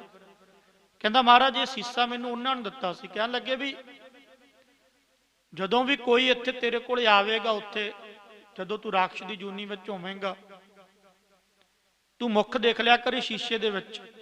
ਜਿਹਦਾ ਚਿਹਰਾ ਮਨੁੱਖ ਵਾਲਾ ਦਿਸੇਗਾ ਉਹ ਗੁਰੂ ਨਾਨਕ ਹੋਣਗੇ, ਨਹੀਂ ਬਾਕੀ ਸ਼ੀਸ਼ੇ ਦੇ ਵਿੱਚ ਚਿਹਰਾ ਮਨੁੱਖ ਵਾਲਾ ਨਹੀਂ ਦਿਸਣਾ, ਪਸ਼ੂਆਂ ਵਾਲਾ ਦਿਸੇਗਾ। ਇਹਦਾ ਮਤਲਬ ਇਹ ਹੈ ਵੀ ਕਿਆ ਬਾਤ ਹੈ, ਕਿੱਡੀ ਕਿੱਡੀ ਪਿਆਰੀ ਸਾਖੀ ਹੈ, ਵਿੱਚੋਂ ਕਿੰਨਾ ਮਹਾਨ ਗਿਆਨ ਸਾਨੂੰ ਮਿਲ ਰਿਹਾ। ਜਾਣੀ ਬੰਦਗੀ ਤੋਂ ਬਿਨਾ, ਰੱਬ ਦੀ ਮੂਰਤ ਤੋਂ ਬਿਨਾ ਮੈਂ ਕਹਾਂ ਵੀ ਅਸੀਂ ਪਸ਼ੂ ਦੀ ਨਿਆਈ ਹਾਂ। ਕਰਤੂਤ ਪਸ਼ੂ ਕੀ ਮਾਨਸ ਜਾਤ, ਲੋਕ ਪਚਾਰਾ ਕਰੇ ਦਿਨ ਰਾਤ। ਉਹੀ ਗੱਲ ਹੋ ਗਈ। ਕਹਿੰਦਾ ਮਹਾਰਾਜ ਮੈਂ ਸੀਸਾ ਦੇਖ ਲੈਂਦਾ ਸੀ ਪਹਿਲਾਂ, ਅੱਜ ਤੋਂ ਪਹਿਲਾਂ ਮੈਨੂੰ ਇਹ ਸੀਸੇ ਵਿੱਚ ਕੋਈ ਪਸ਼ੂ ਚਿਹਰੇ ਵਾਲਾ ਬਸ ਬੰਦਾ ਦਿਸਦਾ ਸੀ। ਮੈਂ ਕਹਿੰਦਾ ਸੀ ਵੀ ਨਹੀਂ, ਇਹ ਗੁਰੂ ਨਾਨਕ ਨਹੀਂ ਗੇ। ਤੁਹਾਡੇ ਦਰਸ਼ਨ ਕੀਤੇ, ਇਹਦੇ ਵਿੱਚ ਮਨੁੱਖ ਵਾਲਾ ਚਿਹਰਾ ਦਿਸਿਆ, ਬਸ ਤੁਸੀਂ ਹੁਣ ਮੇਰੇ ਤੇ ਕਿਰਪਾ ਕਰੋ। ਮਹਾਰਾਜ ਕਹਿਣ ਲੱਗੇ ਕੌਡਿਆ ਨਾਮ ਬਾਣੀ ਸਿਮਰਨ ਅਭਿਆਸ, ਜੋ ਉਪਦੇਸ਼ ਦੇਣਾ ਸੀ ਮਹਾਰਾਜ ਨੇ ਨਾਮ ਬਾਣੀ ਦਾ, ਸਿਮਰਨ ਦਾ ਅਭਿਆਸ ਉਹਨੂੰ ਦੱਸਿਆ। ਜਾਣੀ ਇਹਨੂੰ ਕਰਤਾਰਥ ਕਰ ਦਿੱਤਾ, ਨਿਹਾਲ ਕਰ ਦਿੱਤਾ। ਕੁਝ ਸਮਾਂ ਉਹਦੇ ਕੋਲੇ ਮਹਾਰਾਜ ਰਹੇ। ਚੰਗਾ ਹੁਣ ਤੂੰ ਦਿਵ ਰੂਪ ਧਾਰਨ ਕਰ, ਦੇਵਤਿਆਂ ਵਾਲਾ ਰੂਪ ਧਾਰਨ ਕਰਕੇ ਕੌਡੇ ਦਾ ਉਧਾਰ ਕਰਕੇ ਇੱਥੋਂ ਸਤਿਗੁਰੂ ਚੱਲ ਪਏ ਅੱਗੇ। ਇੱਥੋਂ ਅੱਗੇ ਪਹੁੰਚੇ ਮਹਾਰਾਜ ਸਵੰਬਰਪੁਰ। ਇਹ ਪਟਨਾ ਸ਼ਹਿਰ ਜਿਹੜਾ ਨਾ, ਇਹਦਾ ਪਹਿਲਾ ਨਾਮ ਸੀਗਾ। ਇੱਥੇ ਹਜੂਰ ਅੱਗੇ ਗਏ, ਤੁਰੇ ਜਾਂਦੇ ਆ ਇੱਥੋਂ ਪਟਨਾ ਸਾਹਿਬ ਵੱਲ ਨੂੰ ਤੁਰ ਪਏ ਆ, ਜੋ ਇਤਿਹਾਸ ਦਾ ਜ਼ਿਕਰ ਆਇਆ। ਮਹਾਰਾਜ ਤੁਰੇ ਜਾਂਦੇ, ਅੱਗੇ ਜਾ ਕੇ ਇਹ ਸ਼ਹਿਰ ਆਇਆ ਬਸੰਬਰਪੁਰ। ਇਹ ਤੋਂ ਥੋੜਾ ਜਿਹਾ ਪਿੱਛੇ ਸਤਿਗੁਰੂ ਰੁਕ ਗਏ। ਭਾਈ ਮਰਦਾਨੇ ਨੇ ਫਿਰ ਬੇਨਤੀ ਕੀਤੀ ਮਹਾਰਾਜ ਕੋਈ ਛਕਣ ਛਕਾਉਣ ਨੂੰ। ਮਹਾਰਾਜ ਕਹਿਣ ਲੱਗੇ ਮਾਇਆ ਤਾਂ ਆਪਣੇ ਕੋਲੇ ਨਹੀਂ। ਮਹਾਰਾਜ ਮਾਇਆ ਵੀ ਤੂੰ ਹੀ ਪ੍ਰਗਟ ਕਰ ਸਕਦਾ, ਸ੍ਰਿਸ਼ਟੀ ਦਾ ਮਾਲਕ ਆ, ਬ੍ਰਹਿਮੰਡ ਦਾ ਮਾਲਕ ਆ। ਮਹਾਰਾਜ ਕਹਿੰਦੇ ਚੰਗਾ ਫਿਰ ਇਦਾਂ ਕਰ, ਆ ਰੇਤੇ ਵਿੱਚ ਪੈਰ ਮਾਰ। ਜਦੋਂ ਪੈਰ ਮਾਰਿਆ ਨਾ, ਇਤਿਹਾਸ ਦੱਸਦਾ ਵੀ ਉੱਥੋਂ ਇੱਕ ਲਾਲ ਨਿਕਲਿਆ। ਲਾਲ, ਉਹ ਲਾਲ ਚੁੱਕਿਆ। ਮਹਾਰਾਜ ਇਹ ਕੀ ਆ? ਮਹਾਰਾਜ ਕਹਿੰਦੇ ਲਾਲ ਆ। ਮਹਾਰਾਜ ਕੀ ਕਰਾਂ? ਮਹਾਰਾਜ ਕਹਿੰਦੇ ਇਦਾਂ ਕਰ, ਇਹਨੂੰ ਵੇਚ ਕੇ ਨਾ ਤੇ ਜੋ ਕੁਝ ਖਾਣ ਨੂੰ ਤੂੰ ਲੈ ਕੇ ਆਉਣਾ, ਜੋ ਕੁਝ ਛਕਣਾ ਉਹ ਛਕਿਆ। ਇਹ ਚਲਾ ਗਿਆ, ਬਸੰਬਰਪੁਰ ਸ਼ਹਿਰ ਦੇ ਵਿੱਚ ਗਿਆ। ਇਹ ਪਟਨਾ ਸਾਹਿਬ ਦਾ ਪਹਿਲਾ ਸਥਾਨ ਸੀਗਾ। ਇੱਥੇ ਰਹਿੰਦਾ ਸੀਗਾ ਸਾਲਸਰਾਏ ਜੌਹਰੀ। ਜੌਹਰੀ ਦਾ ਅਰਥ ਆਪਾਂ ਨੂੰ ਪਤਾ ਹੀ, ਹੀਰੇ ਮੋਤੀ ਆਦਿਕ ਜਿਨ੍ਹਾਂ ਦੀ ਪਰਖ ਕਰਦੇ ਉਹ ਜੌਹਰੀ ਹੁੰਦੇ ਆ। ਇੱਕ ਸੁਨਿਆਰੇ ਹੁੰਦੇ ਆ, ਇਹ ਸਿਉਣੇ ਦੀ ਪਰਖ ਕਰਦੇ। ਹੀਰੇ ਮੋਤੀ ਦੀ ਪਰਖ ਕਰਨ ਵਾਲਾ ਜੌਹਰੀ ਹੁੰਦਾ। ਹੀਰੇ ਮੋਤੀ ਦੀ ਪਰਖ ਕੋਈ ਆਮ ਬੰਦਾ ਨਹੀਂ ਕਰ ਸਕਦਾ। ਇਹ ਲਾਲ ਲੈ ਕੇ ਭਾਈ ਮਰਦਾਨਾ ਗਿਆ। ਜਿਸ ਵੇਲੇ ਇੱਕ ਦੁਕਾਨ ਤੇ ਦੁਕਾਨ ਵਾਲੇ ਨੇ ਇਹ ਲਾਲ ਨੂੰ ਦੇਖਿਆ, ਦੇਖ ਕੇ 3 ਪੈਸੇ ਮੁੱਲ ਪਾ ਦਿੱਤਾ। 3 ਪੈਸੇ। ਭਾਈ ਮਰਦਾਨਾ ਕਹਿਣ ਲੱਗਾ ਨਹੀਂ ਥੋੜੇ ਆ 3 ਪੈਸੇ। ਭਾਈ ਮਰਦਾਨਾ ਵਾਪਸ ਆਇਆ। ਮਹਾਰਾਜ ਕਹਿਣ ਲੱਗੇ ਵਾਪਸ ਕਿਉਂ ਆ ਗਿਆ? ਮਹਾਰਾਜ ਇੱਕ ਉੱਥੇ ਸੀ ਦੁਕਾਨ ਵਾਲਾ ਸ਼ਹਿਰ ਦੇ ਵਿੱਚ, ਉਹਨੇ ਇਸ ਲਾਲ ਦਾ ਮੁੱਲ ਪਾਇਆ ਕੇਵਲ 3 ਪੈਸੇ। ਮਹਾਰਾਜ ਕਹਿਣ ਲੱਗੇ ਫਿਰ ਤੂੰ ਲੈ ਆਉਣਾ ਸੀ ਨਾ। ਮਹਾਰਾਜ ਮੈਨੂੰ ਥੋੜਾ ਲੱਗਿਆ। ਹਜੂਰ ਕਹਿਣ ਲੱਗੇ ਚੰਗਾ, ਪਰ ਇੱਥੋਂ ਸ਼ਹਿਰ ਵਿੱਚ ਜਾ ਕੇ ਸਾਲਸਰਾਏ ਚੌਧਰੀ ਵਾਹਿਗੁਰੂ ਜੌਹਰੀ ਆ, ਸਾਲਸਰਾਏ ਜੌਹਰੀ ਨੂੰ ਜਾ ਕੇ ਮਿਲੀ, ਉਹ ਮੁੱਲ ਪਾਵੇਗਾ ਇਹਦਾ। ਭਾਈ ਮਰਦਾਨਾ ਹਜੂਰ ਦੇ ਚਰਨਾਂ ਤੇ ਨਕਮਸਤਕ ਹੋ ਕੇ ਮੱਥਾ ਟੇਕ ਕੇ ਚਲਾ ਗਿਆ। ਜਾ ਕੇ ਫਿਰ ਇਹਨੇ ਦੁਕਾਨ ਪੁੱਛੀ ਵੀ ਸਾਲਸਰਾਏ ਜੌਹਰੀ ਕੌਣ ਆ। ਸਾਲਸਰਾਏ ਜੌਹਰੀ ਨੂੰ ਆ ਮਿਲਿਆ ਭਾਈ ਮਰਦਾਨਾ ਸਤ ਕਰਤਾਰ, ਸਤ ਕਰਤਾਰ। ਉਹ ਵੀ ਰੱਬ ਦੀ ਬੰਦਗੀ ਕਰਨ ਵਾਲਾ ਸੀ, ਸਾਧੂਆਂ ਦਾ ਸੰਗੀ ਸੀ। ਸਤ ਕਰਤਾਰ ਦੀ ਧੁਨ ਉਚਾਰੀ। ਹਾਂ ਭਾਈ ਕੌਣ? ਮੈਂ ਭਾਈ ਮਰਦਾਨਾ। ਭਾਈ ਕਿੱਥੋਂ ਆਇਆ? ਪੰਜਾਬ ਤੋਂ ਆਇਆ। ਕਿਹਦਾ ਸੰਗੀ? ਗੁਰੂ ਨਾਨਕ ਦਾ। ਅੱਛਾ ਦੱਸ ਕੰਮ ਕੀ? ਕਹਿਣ ਲੱਗਾ ਵੀ ਆ ਲਾਲ ਮੈਂ ਵੇਚਣਾ। ਜਦੋਂ ਭਾਈ ਮਰਦਾਨੇ ਨੇ ਲਾਲ ਸਾਹਮਣੇ ਕੀਤਾ ਨਾ, ਕਹਿੰਦੇ 100 ਰੁਪਈਆ ਦਰਸ਼ਨੀ ਭੇਟਾ ਉਹਦੇ ਉੱਪਰ ਲਾਲ ਤੇ ਲਿਖੀ ਹੋਈ ਸੀਗੀ। ਉਹ ਸਾਲਸਰਾਏ ਚੌਧਰੀ ਨੇ ਪੜ੍ਹ ਲਈ, ਕਿਉਂਕਿ ਲਾਲ ਕੋਈ ਮਾੜੀ ਮੋਟੀ ਗੱਲ ਥੋੜੀ ਸੀਗੀ। ਪਰ ਧੰਨ ਗੁਰੂ ਨਾਨਕ ਨਿਰੰਕਾਰ ਜਿਨ੍ਹਾਂ ਨੇ ਰੇਤੇ ਵਿੱਚੋਂ ਹੀ ਪ੍ਰਗਟ ਕਰ ਲਿਆ। ਜਾਣੀ ਮਹਾਰਾਜ ਦੱਸ ਰਹੇ ਆ ਕਿ ਭਾਈ ਜਿਹੜੇ ਲਾਲ ਆ, ਹੀਰੇ ਆ, ਮੋਤੀ ਆ, ਇਹ ਸਭ ਨਾਸ਼ਵੰਤ ਹੈ। ਇੱਕ ਪਰਮਾਤਮਾ ਦਾ ਨਾਮ ਹੀ ਆ ਜਿਹੜਾ ਨਾਸ਼ਵੰਤ ਨੇ। ਜਦੋਂ ਇਹਨੇ ਇਦਾਂ ਸਾਲਸਰਾਏ ਚੌਧਰੀ ਨੇ 100 ਰੁਪਈਆ ਦਿੱਤਾ ਨਾ, ਕਹਿਣ ਲੱਗਾ ਲਾਲ ਵੀ ਲੈ ਜਾ ਤੇ 100 ਰੁਪਈਆ ਵੀ ਲੈ ਜਾ। 100 ਉਹਨਾਂ ਸਮਿਆਂ ਦੇ ਵਿੱਚ ਅੱਜ ਦੇ ਲੱਖ ਤੋਂ ਉੱਪਰ ਸਮਝੋ ਭਾਈ। ਮੈਂ ਤਾਂ ਇਹ ਗੱਲ ਕਹਾਂਗਾ 100 ਰੁਪਈਆ 100 ਰੁਪਈਆ ਵੀ ਲੈ ਜਾ, ਲਾਲ ਵੀ ਲੈ ਜਾ। ਉਹ ਕਹਿਣ ਲੱਗਾ ਕਿਉਂ ਭਾਈ ਮਰਦਾਨਾ? ਕਹਿੰਦਾ ਲਾਲ ਤੁਸੀਂ ਰੱਖ ਲਵੋ, ਮੈਨੂੰ 100 ਰੁਪਈਆ ਦੇਤਾ। ਕਹਿੰਦੇ ਨਹੀਂ, ਇਹਦੀ ਦਰਸ਼ਨੀ ਭੇਟਾ ਹੀ ਆ। ਤੇਰੇ ਸੰਗੀ ਗੁਰੂ ਨਾਨਕ ਆ, ਉਹਨਾਂ ਨੂੰ ਜਾ ਕੇ ਦੇਵੀਂ। ਭਾਈ ਮਰਦਾਨਾ ਆਇਆ, ਮਹਾਰਾਜ ਆ ਲਾਲ ਵੀ ਆ ਤੇ ਆਹ ਜਿਹੜਾ 100 ਰੁਪਈਆ ਦਿੱਤਾ ਸਾਲਸਰਾਏ ਚੌਧਰੀ ਨੇ। ਮਹਾਰਾਜ ਕਹਿਣ ਲੱਗੇ ਅਸੀਂ ਇਹ 100 ਰੁਪਈਆ ਨਹੀਂ ਲੈਣਾ। ਉਹਨੂੰ ਕਹਿ ਜਾਂ ਤੇ ਲਾਲ ਰੱਖ ਲੈ ਤੇ ਜਾਂ ਅਸੀਂ 100 ਰੁਪਈਆ ਨਹੀਂ, ਕਿਉਂਕਿ ਇਹ ਇਦਾਂ ਨਹੀਂ। ਇਦਾਂ 100 ਰੁਪਈਏ ਦਾ ਅਸੀਂ ਜੇ ਕੁਝ ਛਕਣਾ ਵੀ ਹੈ, ਕੁਝ ਲੈ ਕੇ। ਮਹਾਰਾਜ ਕਹਿਣ ਲੱਗੇ ਹੱਕ ਦੀ ਕਮਾਈ ਖਾਣੇ ਆ, ਜਾਂ ਉਹਨੂੰ ਲਾਲ ਲੈਣਾ ਪੈਣਾ। ਭਾਈ ਮਰਦਾਨਾ ਚਲਾ ਗਿਆ, ਜਾ ਕੇ ਸਾਲਸ ਰਾਏ ਜੌਹਰੀ ਨੂੰ ਕਹਿਣ ਲੱਗਾ ਜੌਹਰੀ ਸਾਹਿਬ ਮੇਰੇ ਗੁਰੂ ਨਾਨਕ ਨੇ ਮੋੜ ਦਿੱਤਾ ਵੀ ਆ ਤੁਸੀਂ ਲਾਲ ਰੱਖ ਲਓ, 100 ਰੁਪਈਆ ਅਸੀਂ ਰੱਖ ਲਵਾਂਗੇ। ਸਾਲਸਰਾਏ ਜੌਹਰੀ ਕਿਉਂਕਿ ਉਹਨੂੰ ਪਰਖ ਸੀ, ਕਹਿਣ ਲੱਗਾ ਨਹੀਂ, ਇਹਦੀ ਦਰਸ਼ਨੀ ਭੇਟਾ ਹੀ 100 ਰੁਪਈਆ। ਮੈਂ ਨਾ ਲਾਲ ਰੱਖਾਂ ਪਰ 100 ਰੁਪਈਆ ਤੁਹਾਨੂੰ ਦੇਵਾਂਗਾ, ਕਿਉਂਕਿ ਦਰਸ਼ਨੀ ਭੇਟਾ 100 ਰੁਪਈਆ। ਇਉਂ ਇਤਿਹਾਸ ਦੱਸਦਾ ਵੀ 7 ਗੇੜੇ ਵੱਜੇ ਭਾਈ ਮਰਦਾਨੇ ਦੇ, ਕਦੇ ਗੁਰੂ ਨਾਨਕ ਕੋਲੇ, ਕਦੇ ਸਾਲਸਰਾਏ ਜੌਹਰੀ ਕੋਲੇ, ਕਦੇ ਗੁਰੂ ਨਾਨਕ ਕੋਲੇ, ਕਦੇ ਸਾਲਸਰਾਏ ਜੌਹਰੀ ਕੋਲੇ। ਅਖੀਰ ਸਾਲਸਰਾਏ ਜੌਹਰੀ ਨੂੰ ਪਤਾ ਲੱਗ ਗਿਆ ਵੀ ਗੁਰੂ ਨਾਨਕ ਕੋਈ ਅਗੰਮੀ ਖੇਡ ਦਾ ਮਾਲਕ ਆ, ਬ੍ਰਹਮੰਡ ਦਾ ਮਾਲਕ ਹੈ। ਕਹਿੰਦਾ ਮੈਂ ਵੀ ਨਾਲ ਹੀ ਜਾਣਾ।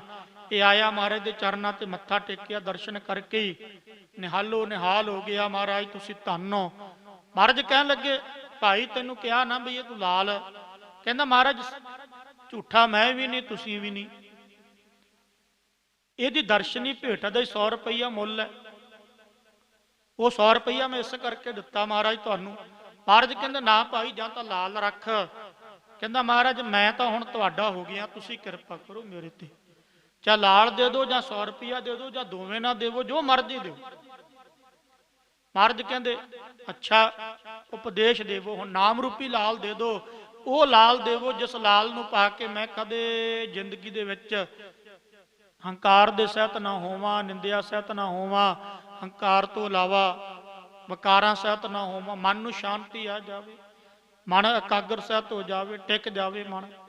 ਮਹਾਰਾਜ ਕਹਿੰਦੇ ਚੰਗਾ ਫਿਰ ਇਦਾਂ ਕਰ, ਤੇਰੀ ਦੁਕਾਨ ਤੇ ਵਿੱਚ ਜਿਹੜਾ ਨੌਕਰ ਆ ਨਾ, ਉਹਦੇ ਚਰਨਾਂ ਨੂੰ ਜਾ ਕੇ ਮੱਥਾ ਟੇਕ, ਤੈਨੂੰ ਗਿਆਨ ਹੋ ਜਾਵੇਗਾ। ਕਿਉਂਕਿ ਨਿਮਰਤਾ ਸੀ, ਥੋੜਾ ਬੜਾ ਹੰਕਾਰ ਹੋਵੇਗਾ ਸਾਲਸਰਾਏ ਜੌਹਰੀ ਵਿੱਚ। ਕਹਿੰਦਾ 7 ਬਚਨ। ਜਿਸ ਵੇਲੇ ਨੇ ਜਾ ਕੇ ਨੌਕਰ ਨੂੰ ਮੱਥਾ ਟੇਕਿਆ, ਉਸੇ ਵੇਲੇ ਕਪਾਟ ਖੁੱਲ ਗਏ। ਇਤਿਹਾਸ ਦੱਸਦਾ ਹਜੂਰ ਦੇ ਚਰਨਾਂ ਤੇ ਆ ਕੇ ਫਿਰ ਮੱਥਾ ਟੇਕਿਆ। ਮਹਾਰਾਜ ਨੇ ਇੱਕ ਪਰਨਾ ਦਿੱਤਾ ਇਹਨੂੰ, ਗਜ ਕੁ ਮੀਟਰ ਦਾ, 1.5 ਗਜ ਮੀਟਰ ਦਾ। ਹਜੂਰ ਕਹਿੰਦੇ ਸਿਰ ਉੱਪਰ ਬੰਨ ਲਾ। ਜਦੋਂ ਸਿਰ ਉੱਪਰ ਬੰਨਿਆ, ਬਸ ਨਾਲ ਦੀ ਨਾਲ ਬ੍ਰਹਮਾਕਾਰ ਬਿਰਤੀ ਬਣ ਗਈ, ਬਖਸ਼ਿਸ਼ ਰਹਿਮਤ ਹੋ ਗਈ ਗੁਰੂ ਨਾਨਕ ਦੀ। ਮਹਾਰਾਜ ਹੁਣ ਮਨ ਵੀ ਟਿਕ ਗਿਆ, ਤਨ ਤੇ ਟਿਕਿਆ ਹੀ ਸੀਗਾ, ਮਨ ਟਿਕ ਗਿਆ, ਬੜਾ ਆਨੰਦ ਆਇਆ। ਬਸ ਕਿਰਪਾ ਕਰੋ, ਰਹਿਮਤ ਕਰੋ। ਥੋੜਾ ਸਮਾਂ ਮਹਾਰਾਜ ਉੱਥੇ ਰੁਕੇ। ਸਾਲਸਰਾਏ ਜੌਹਰੀ ਨੂੰ ਸਤਿਗੁਰਾਂ ਨੇ ਕਰਤਾਰਥ ਕੀਤਾ। ਉੱਥੋਂ ਫਿਰ ਮਹਾਰਾਜ ਕਹਿਣ ਲੱਗੇ ਚੰਗਾ ਭਾਈ ਹੁਣ ਤੂੰ ਨਾਮ ਬਾਣੀ ਦਾ ਉਪਦੇਸ਼ ਧਰਮਸ਼ਾਲਾ ਬਣਾ ਕੇ ਸਾਲਸਰਾਏ ਜੌਹਰੀ ਉੱਥੋਂ ਦਾ ਇਉਂ ਕਹਿ ਲਓ ਵੀ ਕਰਤਾ ਧਰਤਾ ਹੋ ਕੇ ਨਾਮ ਬਾਣੀ ਦਾ ਉਪਦੇਸ਼ ਦੇਣ ਲੱਗ ਪਿਆ ਵਿਸ਼ੰਬਰਪੁਰ ਦੇ ਵਿੱਚ, ਜੋ ਪਟਨਾ ਸਾਹਿਬ ਦੀ ਪਾਵਨ ਪਵਿੱਤਰ ਧਰਤੀ, ਜਿੱਥੇ ਕਲਗੀਧਰ ਪਾਤਸ਼ਾਹ ਗੁਰੂ ਗੋਬਿੰਦ ਸਿੰਘ ਮਹਾਰਾਜ ਨੇ ਅਵਤਾਰ ਲਿਆ। ਪਹਿਲੇ ਪਾਤਸ਼ਾਹ ਵੀ ਇੱਥੇ ਗਏ ਆ ਇਤਿਹਾਸ ਮੁਤਾਬਕ।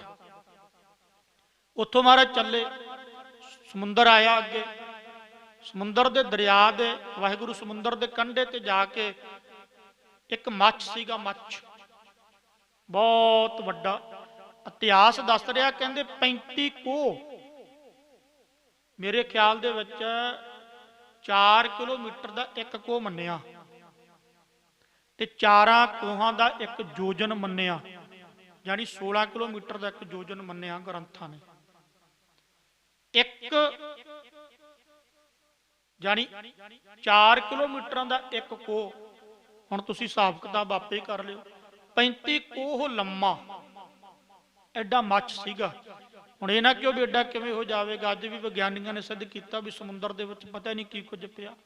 ਆ ਬੇਲ ਮੱਛੀ ਪਤਾ ਨਹੀਂ ਕਿੰਨੇ ਹਾਥੀਆਂ ਜਿੰਨਾ ਉਹਦੇ ਵਿੱਚ ਉਹਦਾ ਸਰੀਰ ਆ, ਬਹੁਤ ਵੱਡਾ ਐਡਾ ਉਹ ਮੱਛ ਸੀਗਾ। ਹੁਣ ਉਹਨੂੰ ਪਤਾ ਲੱਗਿਆ, ਕਿਉਂਕਿ ਗੁਰੂ ਨਾਨਕ ਦੇ ਹੁਕਮ ਵਿੱਚ ਆ ਭਾਈ, ਆ ਜੀਵ, ਆ ਜੰਤੂ, ਆ ਸ੍ਰਿਸ਼ਟੀ ਸਭ ਕੁਝ ਮੇਰੇ ਗੁਰੂ ਨਾਨਕ ਦੇ ਮਹਾਰਾਜ ਦੀ ਬਖਸ਼ਿਸ਼, ਗੁਰੂ ਨਾਨਕ ਦੇ ਹੁਕਮ ਵਿੱਚ ਹੀ ਆ। ਮਹਾਰਾਜ ਨੇ ਉਧਾਰ ਕਰਨਾ ਸੀ ਇਹਦਾ। ਇਹ ਮੱਛ ਆ ਕੋਨੇ ਵਿੱਚ ਲੱਗ ਗਿਆ। ਮਹਾਰਾਜ ਨੇ ਕਿਹਾ ਚੱਲ ਭਾਈ ਮਰਦਾਨਿਆ, ਚੱਲ ਭਾਈ ਬਾਲਿਆ। ਹੁਣ 35 ਕੋਹ ਦਾ ਐਡਾ ਵੱਡਾ ਮੱਛ, ਪਤਾ ਥੋੜੀ ਲੱਗਦਾ ਸੀ ਵੀ ਧਰਤੀ ਆ ਕਿ ਪਾਣੀ ਵਿੱਚ ਆ। ਗੁਰੂ ਨਾਨਕ ਦੇਵ ਮਹਾਰਾਜ ਦੇ ਸਮੇਤ ਭਾਈ ਬਾਲਾ, ਭਾਈ ਮਰਦਾਨਾ ਉਹ ਮੱਛ ਦੇ ਉੱਪਰ ਜਾ ਖੜੇ। ਮੱਛ ਨੇ ਆਪਣੀ ਜੋ ਤੈਰਨਾ ਸ਼ੁਰੂ ਕਰ ਦਿੱਤਾ, ਉਹ ਮੱਛ ਤੈਰਦਾ ਗਿਆ, ਕਾਫੀ ਲੰਮਾ ਅੱਗੇ ਚਲਾ ਗਿਆ। ਇੱਕ ਟਾਪੂ ਤੋਂ, ਜਾਣੀ ਇੱਕ ਜਿਵੇਂ ਅੱਜ ਆਪਾਂ ਕਹਿ ਦਈਏ ਵੀ ਸਮੁੰਦਰੀ ਜਹਾਜ਼ ਇੱਕ ਕੋਨੇ ਤੋਂ ਅਗਲੇ ਕੋਨੇ ਪਹੁੰਚਦੇ ਆ, ਉਹ ਇੱਕ ਤੋਂ ਜਾ ਕੇ ਅੱਗੇ ਜਾ ਪਹੁੰਚਿਆ। ਉਹ ਜਿਹੜਾ ਅੱਗੇ ਗਿਆ ਨਾ ਮੱਛ, ਉਹ ਸੁਦਰਸੈਨ ਇੱਕ ਰਾਜਾ ਸੀਗਾ, ਉਹਦਾ ਜਿਹੜਾ ਟਾਪੂ ਮੰਨਿਆ ਬਿਸੀਹਰ ਟਾਪੂ, ਉਹ ਟਾਪੂ ਸੀਗਾ। ਉਹ ਟਾਪੂ ਦਾ ਨਾਮ ਆਇਆ ਇਤਿਹਾਸ ਵਿੱਚ। ਉੱਥੇ ਜਾ ਲੱਗਿਆ ਮੱਛ। ਮਹਾਰਾਜ ਉਤਰੇ, ਯਾਨੀ ਕੰਢੇ ਤੇ ਅਗਲੇ ਤੇ। ਇਹ ਮੱਛ ਨੇ ਹਜੂਰ ਦੇ ਚਰਨਾਂ ਤੇ ਨੱਕ ਮਸਤਕ ਹੋ ਕੇ ਮੱਥਾ ਟੇਕਿਆ, ਮਹਾਰਾਜ ਮੇਰਾ ਵੀ ਉਧਾਰ ਕਰੋ। ਮਹਾਰਾਜ ਨੇ ਸਤ ਕਰਤਾਰ ਮੂਲ ਮੰਤਰ ਵਾਹਿਗੁਰੂ ਦਾ ਜਾਪ ਕਰਕੇ ਮੱਛ ਦਾ ਉਧਾਰ ਕੀਤਾ। ਮੱਛ ਨੇ ਦਿਵ ਰੂਪ, ਦਿਵ ਕਹਿੰਦੇ ਦੂਜਾ ਰੂਪ, ਮਨੁੱਖਾਂ ਵਾਲਾ, ਦੇਵਤਿਆਂ ਵਾਲਾ ਧਾਰਿਆ। ਫਿਰ ਮਹਾਰਾਜ ਦੇ ਚਰਨਾਂ 'ਚ ਮੱਥਾ ਟੇਕਿਆ। ਮਹਾਰਾਜ ਕਹਿਣ ਲੱਗੇ, ਭਾਈ ਮਰਦਾਨੇ ਨੇ ਬੇਨਤੀ ਕੀਤੀ ਮਹਾਰਾਜ ਨੂੰ, ਮਹਾਰਾਜ ਜੀ ਇਹ ਮੱਛ ਦਾ ਰੂਪ ਕਿੱਦਾਂ ਨੇ ਧਾਰਨ ਕੀਤਾ ਸੀ? ਫਿਰ ਉਹਨੇ ਦੱਸਿਆ ਵੀ ਰਾਜੇ ਜਨਕ ਦੇ ਸਮੇਂ ਮੇਰੇ ਅੰਦਰ ਵੀ ਥੋੜਾ ਜਿਹਾ ਹੰਕਾਰ ਆ ਗਿਆ ਸੀਗਾ, ਮੈਂ ਕ੍ਰੋਧ ਵਿੱਚ ਆ ਗਿਆ ਸੀ। ਰਾਜੇ ਜਨਕ, ਕਿਉਂਕਿ ਰਾਜਾ ਜਨਕ ਬਹੁਤ ਵੱਡਾ ਭਗਤ ਹੋਇਆ। ਰਾਜੇ ਜਨਕ ਨੇ ਮੈਨੂੰ ਸ਼ਰਾਪ ਦਿੱਤਾ ਸੀ, ਮੱਛੀ ਵਾਂਗੂ ਤੜਫਦਾ ਰਵੇਂਗਾ। ਫਿਰ ਮੈਂ ਬੇਨਤੀ ਕੀਤੀ, ਮਹਾਰਾਜ ਸ਼ਰਾਪ ਤਾਂ ਦਿੱਤਾ ਵੀ ਹੁਣ ਪੂਰਾ ਕਦੋਂ ਹੋਵੇਗਾ? ਰਾਜੇ ਜਨਕ ਨੇ ਕਿਹਾ ਕਲਯੁਗ ਦੇ ਵਿੱਚ ਗੁਰੂ ਨਾਨਕ ਆਉਣਗੇ, ਉਹ ਤੇਰਾ ਪਾਰ ਉਧਾਰਾ ਕਰਨਗੇ। ਫਿਰ ਗੁਰੂ ਨਾਨਕ, ਹੁਣ ਤੁਸੀਂ ਮੇਰੇ ਤੇ ਕਿਰਪਾ ਕੀਤੀ। ਇਉਂ ਮੱਛ ਦਾ ਉਧਾਰ ਕਰਕੇ ਮਹਾਰਾਜ ਥੋੜਾ ਜਿਹਾ ਅੱਗੇ ਗਏ ਆ। ਅੱਗੇ ਗਏ ਆ ਬੜਾ ਭਿਆਨਕ ਰੂਪ ਦੇ ਵਿੱਚ, ਜਿਹਨੂੰ ਕਾਲਕਾ ਦਾ ਰੂਪ ਕਹਿੰਦੇ ਆ। ਇਦਾਂ ਇੱਕ ਬੜਾ ਭਿਆਨਕ ਤੇ ਡਰਾਵਣਾ ਰੂਪ ਸਤਿਗੁਰਾਂ ਦੇ ਸਨਮੁਖ ਸਾਹਮਣੇ ਹੋਇਆ। ਭਾਈ ਮਰਦਾਨਾ ਕਹਿੰਦਾ, ਮਹਾਰਾਜ ਇਹ ਕੀ ਬਲਾ? ਮਹਾਰਾਜ ਕਹਿੰਦੇ ਕੋਈ ਨਹੀਂ, ਸਤ ਕਰਤਾਰ ਉਚਾਰ। ਮਹਾਰਾਜ ਨੇ ਸਤ ਕਰਤਾਰ ਉਚਾਰਿਆ। ਉਹ ਕਾਲਕਾ ਦੇਵੀ ਸੀ ਭਾਈ, ਉਹ ਦੇਵੀ ਸਾਹਮਣੇ ਹੋ ਗਈ ਮਹਾਰਾਜ ਦੇ। ਨਾਰਦ ਮੁਨੀ ਵੀ ਆਇਆ ਉੱਥੇ। ਇਹ ਸੱਤ ਹੈ, ਇਹ ਸੱਚ ਹੈ। ਨਾਰਦ ਮੁਨੀ ਨੇ ਆ ਕੇ ਗੁਰੂ ਨਾਨਕ ਦੇ ਗੁਣ ਗਾਏ। ਮਹਾਰਾਜ ਕਹਿਣ ਲੱਗੇ ਨਾਰਦ ਮੁਨੀ ਨੂੰ, ਕਹਿੰਦੇ ਇਹ ਕੀ ਕਹਿੰਦੀ ਆ?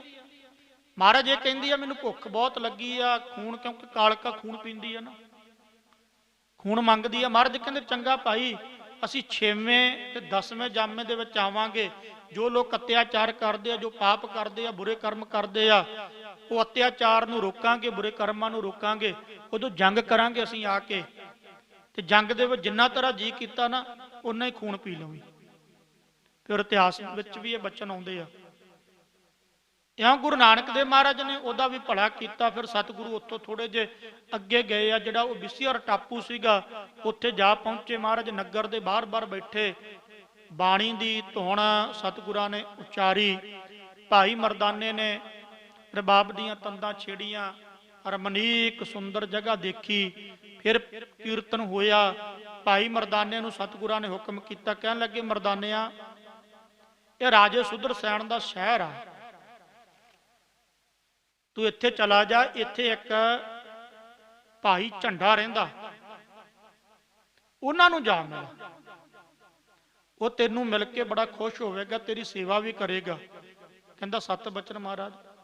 ਭਾਈ ਮਰਦਾਨੇ ਨੇ ਗੁਰੂ ਨਾਨਕ ਦੇਵ ਮਹਾਰਾਜ ਦੇ ਚਰਨਾਂ ਤੇ ਮੱਥਾ ਟੇਕਿਆ, ਟੇਕ ਕੇ ਚੱਲ ਪਿਆ ਜੋ ਹੁਕਮ ਗਿਆ। ਸ਼ਹਿਰ ਦੇ ਵਿੱਚ ਨਗਰ ਵਿੱਚ ਜਾਂਦੇ ਆ, ਇੱਕ ਮਨੁੱਖ ਮਿਲਿਆ, ਉਹਦਾ ਨਾਮ ਸੀਗਾ ਇੰਦਰਸੈਨ। ਜਿਹੜਾ ਇੰਦਰਸੈਨ ਸੀ ਨਾ, ਉਹ ਸੁਦਰਸੈਨ ਦਾ ਭਨੇਵਾ ਸੀਗਾ, ਜਾਨੀ ਭਾਣਜਾ ਸੀ, ਭੈਣ ਦਾ ਮੁੰਡਾ। ਉਹ ਮਿਲਿਆ ਜਦੋਂ ਸਤ ਕਰਤਾਰ ਕਿਉਂਕਿ ਇੰਦਰਸੈਨ ਵੀ ਸੰਗਤ ਕਰਦਾ ਹੁੰਦਾ ਸੀਗਾ ਸਾਧੂਆਂ ਮਹਾਂਪੁਰਖਾਂ ਦੀ, ਤਤ ਬਿੱਤਿਆਂ ਦੀ। ਇੰਦਰਸੈਨ ਨੇ ਦੇਖਿਆ ਵੀ ਸਾਧੂ ਰੂਪ ਦੇ ਵਿੱਚ ਬੰਦਾ, ਚਿਹਰੇ ਦਾ ਪ੍ਰਤਾਪ ਵੀ ਸਾਧੂਆਂ ਵਾਲਾ, ਨਵਾਂ ਕੋਈ ਆਇਆ ਨਗਰ ਵਿੱਚ।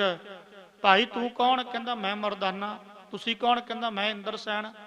ਕਿਵੇਂ ਆਏ? ਕਹਿੰਦਾ ਮੈਂ ਭਾਈ ਝੰਡੇ ਨੂੰ ਮਿਲਣਾ। ਕਹਿੰਦਾ ਭਾਈ ਝੰਡਾ ਤਰਖਾਣ ਸੀਗਾ ਵੀ ਮੈਂ ਬੇਨਤੀ ਕਰ ਦਿੰਦਾ। ਕਹਿੰਦਾ ਭਾਈ ਝੰਡਾ, ਕਹਿੰਦਾ ਮੇਰਾ ਬੜਾ ਮਿੱਤਰ ਆ, ਅਸੀਂ ਇਕੱਠੇ ਹੀ ਰਹਿੰਦੇ ਆ, ਕਹਿੰਦਾ ਮੈਨੂੰ ਮਿਲਾ ਦੇ।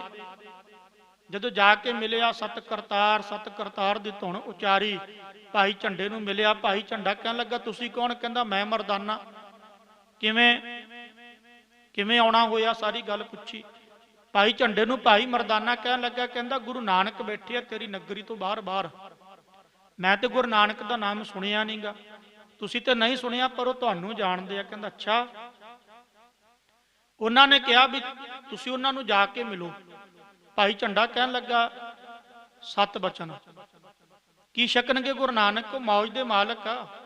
ਭਾਈ ਮਰਦਾਨਾ ਕਹਿੰਦਾ ਕਈ ਦਿਨ ਗੁਰੂ ਨਾਨਕ ਦੇ ਮਾਰੇ ਤੇ ਛਕਦੇ ਨਹੀਂ, ਬਾਕੀ ਹਾਂ ਮੈਂ ਜ਼ਰੂਰ ਛਕ ਲਵਾਂਗਾ। ਭਾਈ ਬਾਲਾ ਵੀ ਛਕ ਲਵੇਗਾ।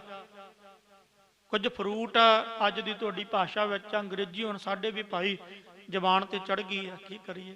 ਕੁਝ ਫਲ ਆਦਿਕ ਲੈ ਲਏ, ਫਲ ਲਏ, ਕੁਝ ਮੇਵੇ ਲਏ, ਤੁਰ ਪਏ। ਭਾਈ ਝੰਡਾ ਭਾਈ ਮਰਦਾਨਾ ਬਿਸੀਅਰ ਜਿਹੜਾ ਸ਼ਹਿਰ ਸੀਗਾ ਉੱਥੇ ਰਹਿੰਦੇ ਸਨ। ਤੇ ਭਾਈ ਇੰਦਰਸੈਨ ਸੁਦਰਸੈਨ ਦਾ ਭਨੇਵਾ, ਉੱਥੋਂ ਜਿਹੜਾ ਰਾਜਾ ਸੀ। ਤੁਰ ਪਏ।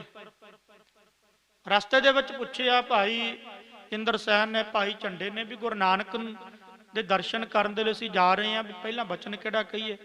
ਭਾਈ ਮਰਦਾਨਾ ਕਹਿੰਦਾ ਸਤ ਕਰਤਾਰ ਦੀ ਧੁਨ, ਕਿਉਂਕਿ ਮੈਂ ਇੱਥੇ ਬੇਨਤੀ ਕਰ ਦੇਵਾਂ, ਖੰਡੇ ਬਾਟੇ ਦੀ ਪੌਲ ਤੋਂ ਪਹਿਲਾਂ ਸਤ ਕਰਤਾਰ ਦੀ ਧੁਨ ਉਚਾਰੀ ਜਾਂਦੀ ਸੀ।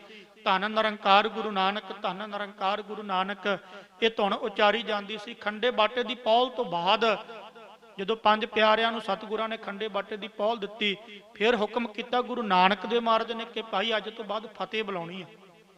ਸਤ ਕਰਤਾਰ ਕਹਿਣਾ ਕੋਈ ਮਾੜੀ ਗੱਲ ਨਹੀਂ, ਧੰਨ ਗੁਰੂ ਨਾਨਕ ਕਹਿਣਾ ਕੋਈ ਮਾੜੀ ਗੱਲ ਨਹੀਂ ਗੀ। ਪਰ ਜਦੋਂ ਸਿੰਘ ਨੇ ਸਿੰਘ ਨੂੰ ਆਪਸ ਵਿੱਚ ਮਿਲਣਾ, ਇੱਕ ਸਿਧਾਂਤ ਹੈ ਵੀ ਉਦੋਂ ਫਤਿਹ ਹੀ ਬੁਲਾਉਣੀ ਹੈ। ਬਾਅਦ ਵਿੱਚ ਸਤ ਕਰਤਾਰ ਕਹਿ ਦੋ, ਧੰਨ ਗੁਰੂ ਨਾਨਕ ਕਹਿ ਦੇਵੋ, ਨਾਨਕ ਨਿਰੰਕਾਰ ਕਹਿ ਦੇਵੋ, ਪਰ ਹੁਕਮ ਤੇ ਕਲਗੀਧਰ ਪਾਤਸ਼ਾਹ ਦਾ ਮੰਨਣਾ ਨਾ, ਉਦੋਂ ਫਤਿਹ ਹੀ ਬੁਲਾਉਣੀ ਹੈ।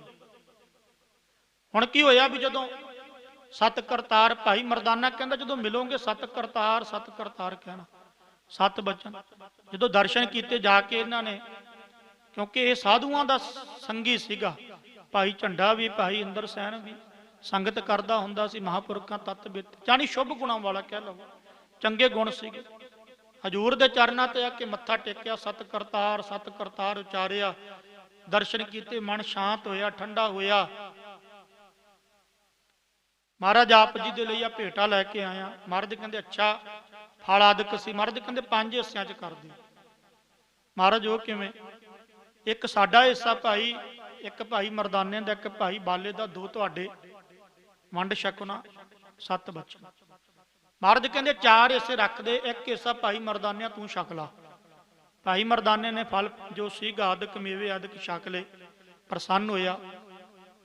ਮਹਾਰਾਜ ਕਹਿਣ ਲੱਗੇ ਹੋਰ ਸੁਣਾਓ ਭਾਈ ਝੰਡਾ ਜੀ। ਮਹਾਰਾਜ ਤੁਸੀਂ ਮੇਰਾ ਨਾਂ ਕਿਵੇਂ ਜਾਣਦੇ ਆ? ਭਾਈ ਮਰਦਾਨਾ ਹੱਸਿਆ, ਕਹਿਣ ਲੱਗਾ ਇਹ ਤੇ ਗਿਆਤੇ ਆ ਤ੍ਰੈ ਕਾਲ ਦਰਸ਼ੀ। ਅੱਛਾ ਮਹਾਰਾਜ, ਮੇਰੇ ਤੇ ਕਿਰਪਾ ਕਰੋ, ਰਹਿਮਤ ਕਰੋ ਸਾਡੇ ਤੇ। ਭਾਈ ਇੰਦਰਸੈਨ ਦੋਵੇਂ ਪੁੱਛਣ ਲੱਗੇ। ਮਹਾਰਾਜ ਕਹਿਣ ਲੱਗੇ ਇਦਾਂ ਕਰੋ, ਪਹਿਲਾਂ ਸਾਨੂੰ ਕੁਝ ਦਕਸ਼ਨਾ ਦੇਵੋ, ਭੇਟਾ ਦੇਵੋ। ਮਹਾਰਾਜ ਜੀ ਤੇ ਫਲ ਆਦਿਕ ਦਿੱਤੇ ਆ। ਮਹਾਰਾਜ ਕਹਿੰਦੇ ਇਹ ਨਹੀਂ, ਇਸ ਤੋਂ ਇਲਾਵਾ ਫਿਰ ਇਤਿਹਾਸ ਦੱਸਦਾ, ਕਹਿਣ ਲੱਗੇ ਭਾਈ ਇੰਦਰ ਸੈਨ ਤੇ ਭਾਈ ਝੰਡੇ ਨੇ ਦੋਵੇਂ ਹੱਥ ਜੋੜ ਕੇ ਨਿਮਰਤਾ ਸਹਿਤ ਬੇਨਤੀ ਕੀਤੀ। ਕਹਿਣ ਲੱਗਾ ਮਹਾਰਾਜ ਸਰੀਰ ਆ ਮੇਰੇ ਕੋਲ ਤੇ ਸਰੀਰ ਲੈ ਲਵੋ। ਮਹਾਰਾਜ ਕਹਿੰਦੇ ਸਰੀਰ ਦੇਤਾ ਸਾਨੂੰ, ਤਨ ਦੇਤਾ? ਕਹਿੰਦੇ ਹਾਂ। ਹਜੂਰ ਕਹਿਣ ਲੱਗੇ ਪੱਕਾ? ਕਹਿੰਦੇ ਮਹਾਰਾਜ ਆਪ ਜੀ ਦੀ ਬਖਸ਼ਿਸ਼, ਆਪ ਜੀ ਦੀ ਕਿਰਪਾ ਦੇ ਸਦਕਾ ਸਰੀਰ ਦੇ ਦਿੰਨੇ ਆ, ਹੋਰ ਸਾਨੂੰ ਪਤਾ ਹੀ ਨਹੀਂ ਸਾਡੇ ਕੋਲੇ ਕੀ ਆ। ਮਹਾਰਾਜ ਕਹਿੰਦੇ ਸਰੀਰ ਤੋਂ ਇਲਾਵਾ ਵੀ ਤੁਹਾਡੇ ਕੋਲੇ ਕੁਝ ਹੈਗਾ। ਮਹਾਰਾਜ ਉਹ ਕੀ ਆ? ਹਜੂਰ ਕਹਿਣ ਲੱਗੇ ਸਰੀਰ ਤੋਂ ਇਲਾਵਾ ਤੁਹਾਡੇ ਕੋਲੇ ਅੰਤਸ਼ਕਰਨ ਆ। ਮਹਾਰਾਜ ਉਹ ਕੀ ਹੁੰਦਾ? ਹੁਣ ਸਾਨੂੰ ਵੀ ਨਹੀਂ ਪਤਾ ਅੰਤਸ਼ਕਰਨ ਕੀ ਆ। ਹਜੂਰ ਕਹਿਣ ਲੱਗੇ ਮਾਨ ਬੁੱਧੀ ਚਿੱਤ ਤੇ ਹੰਕਾਰ, ਇਹ ਵੀ ਦੇ ਦੋ। ਕਹਿੰਦੇ ਸਤ ਬਚਨ ਮਹਾਰਾਜ ਅੰਤਸ਼ਕਰਨ, ਜਿੱਥੇ ਕਹਿੰਦੇ ਤਨ ਅਰਪਣ ਕਰਨਾ, ਧਨ ਅਰਪਣ ਕਰਨਾ, ਮਨ ਵੀ, ਮਨ ਦੇ ਵਿੱਚ ਅੰਤਸ਼ਕਰਨ ਹੀ ਆ ਜਾਂਦਾ, ਇਹਨੂੰ ਚਤੁਸ਼ਟਾ ਵੀ ਕਹਿੰਦੇ ਆ। ਮਾਨ ਬੁੱਧੀ ਚਿੱਤ ਹੰਕਾਰ, ਇਹ ਚਾਰੇ ਹਜੂਰ ਦੇ ਚਰਨਾਂ ਤੇ ਚਾਰੇ ਅਰਪਣ ਕਰਨ ਤੋਂ ਪਹਿਲਾਂ ਮਹਾਰਾਜ ਸਾਡੇ ਇੱਕ ਮਨ ਵਿੱਚ ਸੰਕਲਪ ਆ। ਮਹਾਰਾਜ ਕਹਿੰਦੇ ਸੰਕਲਪ ਕਿੱਦਾਂ ਕਰੋਗੇ? ਕਿਉਂ ਮਹਾਰਾਜ? ਮਹਾਰਾਜ ਕਹਿੰਦੇ ਮਨ ਤੇ ਸਾਨੂੰ ਦੇਤਾ। ਆਹਾ ਕਿੰਨੇ ਪਿਆਰੇ ਬਚਨ। ਕਿਉਂਕਿ ਮਨ ਦਾ ਕੰਮ ਆ ਸੰਕਲਪ ਕਰਨਾ, ਮਨ ਦਾ ਕੰਮ ਆ ਵਿਕਲਪ ਕਰਨਾ, ਮਨ ਦਾ ਕੰਮ ਆ ਵਿਚਾਰ ਕਰਨਾ। ਮਹਾਰਾਜ ਕਹਿੰਦੇ ਸੰਕਲਪ ਪਹਿਲਾਂ ਹੀ ਮਹਾਰਾਜ। ਅੱਛਾ ਮਹਾਰਾਜ ਸਰੀਰ ਤੇ ਦੇਤਾ ਸਾਨੂੰ, ਅੰਤਸ਼ਕਰਨ ਵੀ ਦੇ ਚੁੱਕੇ ਹੋ। ਕਹਿੰਦੇ ਸਤ ਬਚਨ। ਫਿਰ ਮਹਾਰਾਜ ਕਹਿੰਦੇ ਸੰਕਲਪ ਕਿੱਥੇ ਰਹਿ ਗਿਆ? ਹੁਣ ਵਿਚਾਰ ਕਿੱਥੇ ਰਹਿ ਗਈ? ਜਦੋਂ ਮਨ ਤੇ ਸਾਨੂੰ ਦੇਤਾ। ਮਨ ਸੰਕਲਪ ਕਰਦਾ, ਮਨ ਦਾ ਧਰਮ ਆ, ਮਨ ਦਾ ਸੁਭਾਅ ਸੰਕਲਪ ਕਰਨਾ। ਮਹਾਰਾਜ ਕਹਿੰਦੇ ਮਨ ਤੇ ਸਾਨੂੰ ਦੇਤਾ, ਹੁਣ ਸੰਕਲਪ ਕਿੱਦਾਂ ਕਰੋਗੇ? ਫਿਰ ਸੋਚਣ ਲੱਗ ਗਏ। ਮਹਾਰਾਜ ਕਹਿੰਦੇ ਹੁਣ ਕੀ ਸੋਚਦੇ ਹੋ? ਕਹਿੰਦੇ ਮਹਾਰਾਜ ਮਨ ਤੇ ਦੇਤਾ, ਸੰਕਲਪ ਨਹੀਂ ਕਰਨਾਗਾ। ਕਹਿੰਦੇ ਸੋਚਣਾ ਜਿਹੜਾ ਇਹ ਚਿਤਵਨਾ, ਇਹ ਚਿੱਤ ਦਾ ਧਰਮ ਹੈ। ਅੰਤਸ਼ਕਰਨ ਦੇ ਵਿੱਚ ਮਨ ਵੀ ਆਉਂਦਾ, ਚਿੱਤ ਵੀ ਆਉਂਦਾ। ਕਹਿੰਦੇ ਫਿਰ ਸੋਚਦੇ ਕਾਹਤੋਂ ਆ? ਚਿਤਵਣੀ ਕਿਉਂ ਕਰਦੇ ਆ? ਅੰਤਸ਼ਕਰਨ ਦੇ ਚੁੱਕੇ ਹੋ। ਫਿਰ ਕਹਿੰਦੇ ਹਾਂ। ਜਦੋਂ ਹਾਂ ਕਿਹਾ ਮਹਾਰਾਜ ਕਹਿੰਦੇ ਨਿਸ਼ਚੈ ਕਰਨਾ ਬੁੱਧੀ ਦਾ ਧਰਮ ਹੈ। ਮੈਂ ਇੱਥੇ ਇੱਕ ਛੋਟੀ ਜਿਹੀ ਬੇਨਤੀ ਕਰਦਾ, ਕਿਉਂਕਿ ਕਿਸੇ ਵੀ ਪਦਾਰਥ ਦੇ ਪ੍ਰਤੀ ਜਦੋਂ ਆਪਾਂ ਪਹਿਲਾਂ ਵੇਖੋ, ਮੈਂ ਜਿੱਦਾਂ ਮਨਮੁਖ ਬੰਦਾ ਹੈ, ਜਦੋਂ ਉਹਨੇ ਠੇਕੇ ਜਾਣਾ ਹੁੰਦਾ, ਇਹ ਦਲੀਲ ਵਜੋਂ ਮੈਂ ਸਮਝਾਉਣਾ। ਪਹਿਲਾਂ ਉਹ ਕੀ ਕਰਦਾ? ਮਨ ਨਾਲ ਵਿਚਾਰ ਕਰਦਾ, ਸੰਕਲਪ ਉੱਠਦਾ। ਕੋਈ ਵੀ ਕਿਰਿਆ ਕਰਨ ਤੋਂ ਪਹਿਲਾਂ ਮਨ ਅੰਦਰ ਸੰਕਲਪ ਜ਼ਰੂਰ ਆਉਂਦਾ। ਕੋਈ ਵੀ ਛੋਟੀ ਤੋਂ ਛੋਟੀ ਸਵਿੱਚ ਵੀ ਤੁਸੀਂ ਬੰਦ ਕਰਨੀ ਆ ਨਾ, ਸਵਿੱਚ ਛੱਡਣੀ ਆ, ਪਹਿਲਾਂ ਮਨ ਵਿੱਚ ਸੰਕਲਪ ਆਉਂਦਾ ਵੀ ਸਵਿੱਚ ਬੰਦ ਕਰ ਦਈਏ, ਪੱਖਾ ਚਲਾ ਦਈਏ, ਲਾਈਟ ਬੰਦ ਕਰ ਦਈਏ, ਕੱਪੜੇ ਧੋ ਲਈਏ। ਜੋ ਵੀ ਮੈਂ ਕਹਿੰਦਾ ਜੋ ਵੀ ਹੈ, ਕਿਰਿਆ ਤੋਂ ਪਹਿਲਾਂ ਕਾਰਨ ਹੋਣ ਦੇ ਲਈ ਮਨ ਵਿੱਚ ਸੰਕਲਪ ਆਉਂਦਾ। ਸੰਕਲਪ ਤੋਂ ਬਾਅਦ ਜਿਵੇਂ ਮਨਮੁਖ ਬੰਦਾ ਕੋਈ ਕਹਿੰਦਾ ਮੈਂ ਠੇਕੇ ਜਾਣਾ, ਜੂਆ ਖੇਡਣ ਜਾਣਾ, ਜਾਂ ਕੋਈ ਵੀ ਆ, ਕੋਈ ਵੀ ਬੰਦਾ ਕੋਈ ਵੀ ਕਿਰਿਆ ਕਰਦਾ, ਪਹਿਲਾਂ ਮਨ ਵਿਚਾਰ ਫੜਾਉਂਦਾ।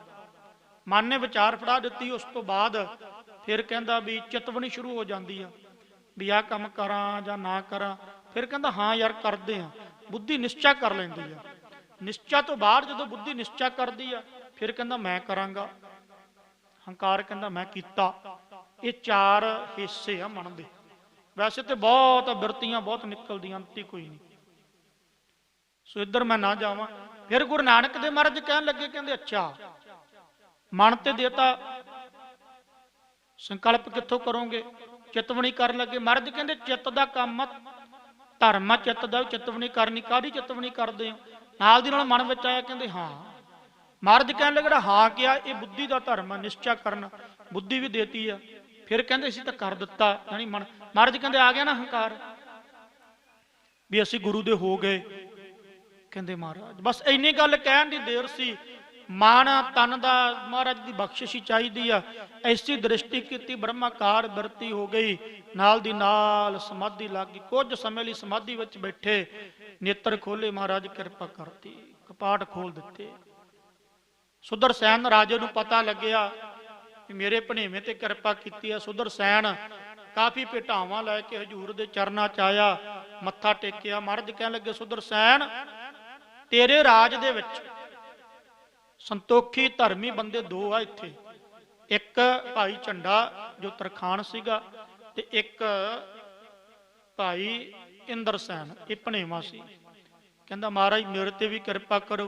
महाराज कहते की इच्छा? कहता महाराज राज भाग चाहिए, बस जिहो जी इच्छा उहो जी मंग। महाराज कहते चंगा फिर 17 राजियां दे उपर तू राज करेगा, 17 राजियां दे उपर। फिर उन्हें किया सुदरसैन ने। पर महाराज कहते कदे भी भाई झंडे ते भाई इंद्रसैन का दिल नहीं दिखाना, इन्हों अपने गुरु ही समझना। 7 बचन क्यों महाराज ने उन्होंने उपर कृपा की। उतों अगे चले, अगे जाके ब्रह्मपुरा शहर सीगा, उतों का राजा सीगा ब्राह्मण, मधुर बैण उहदा नाम आया। जंगल विच जा बैठे, जो जंगल विच जा बैठे ना, सब तो पहला सूर निकले, उन्होंने दे पिछे कुत्ते निकले, उन्होंने तो बाद शिकारी जिहड़े सी वो निकले, पिछे राजा आया। ये डार वेखी, राजे ने तक्या भी 3 साधु बैठे आ।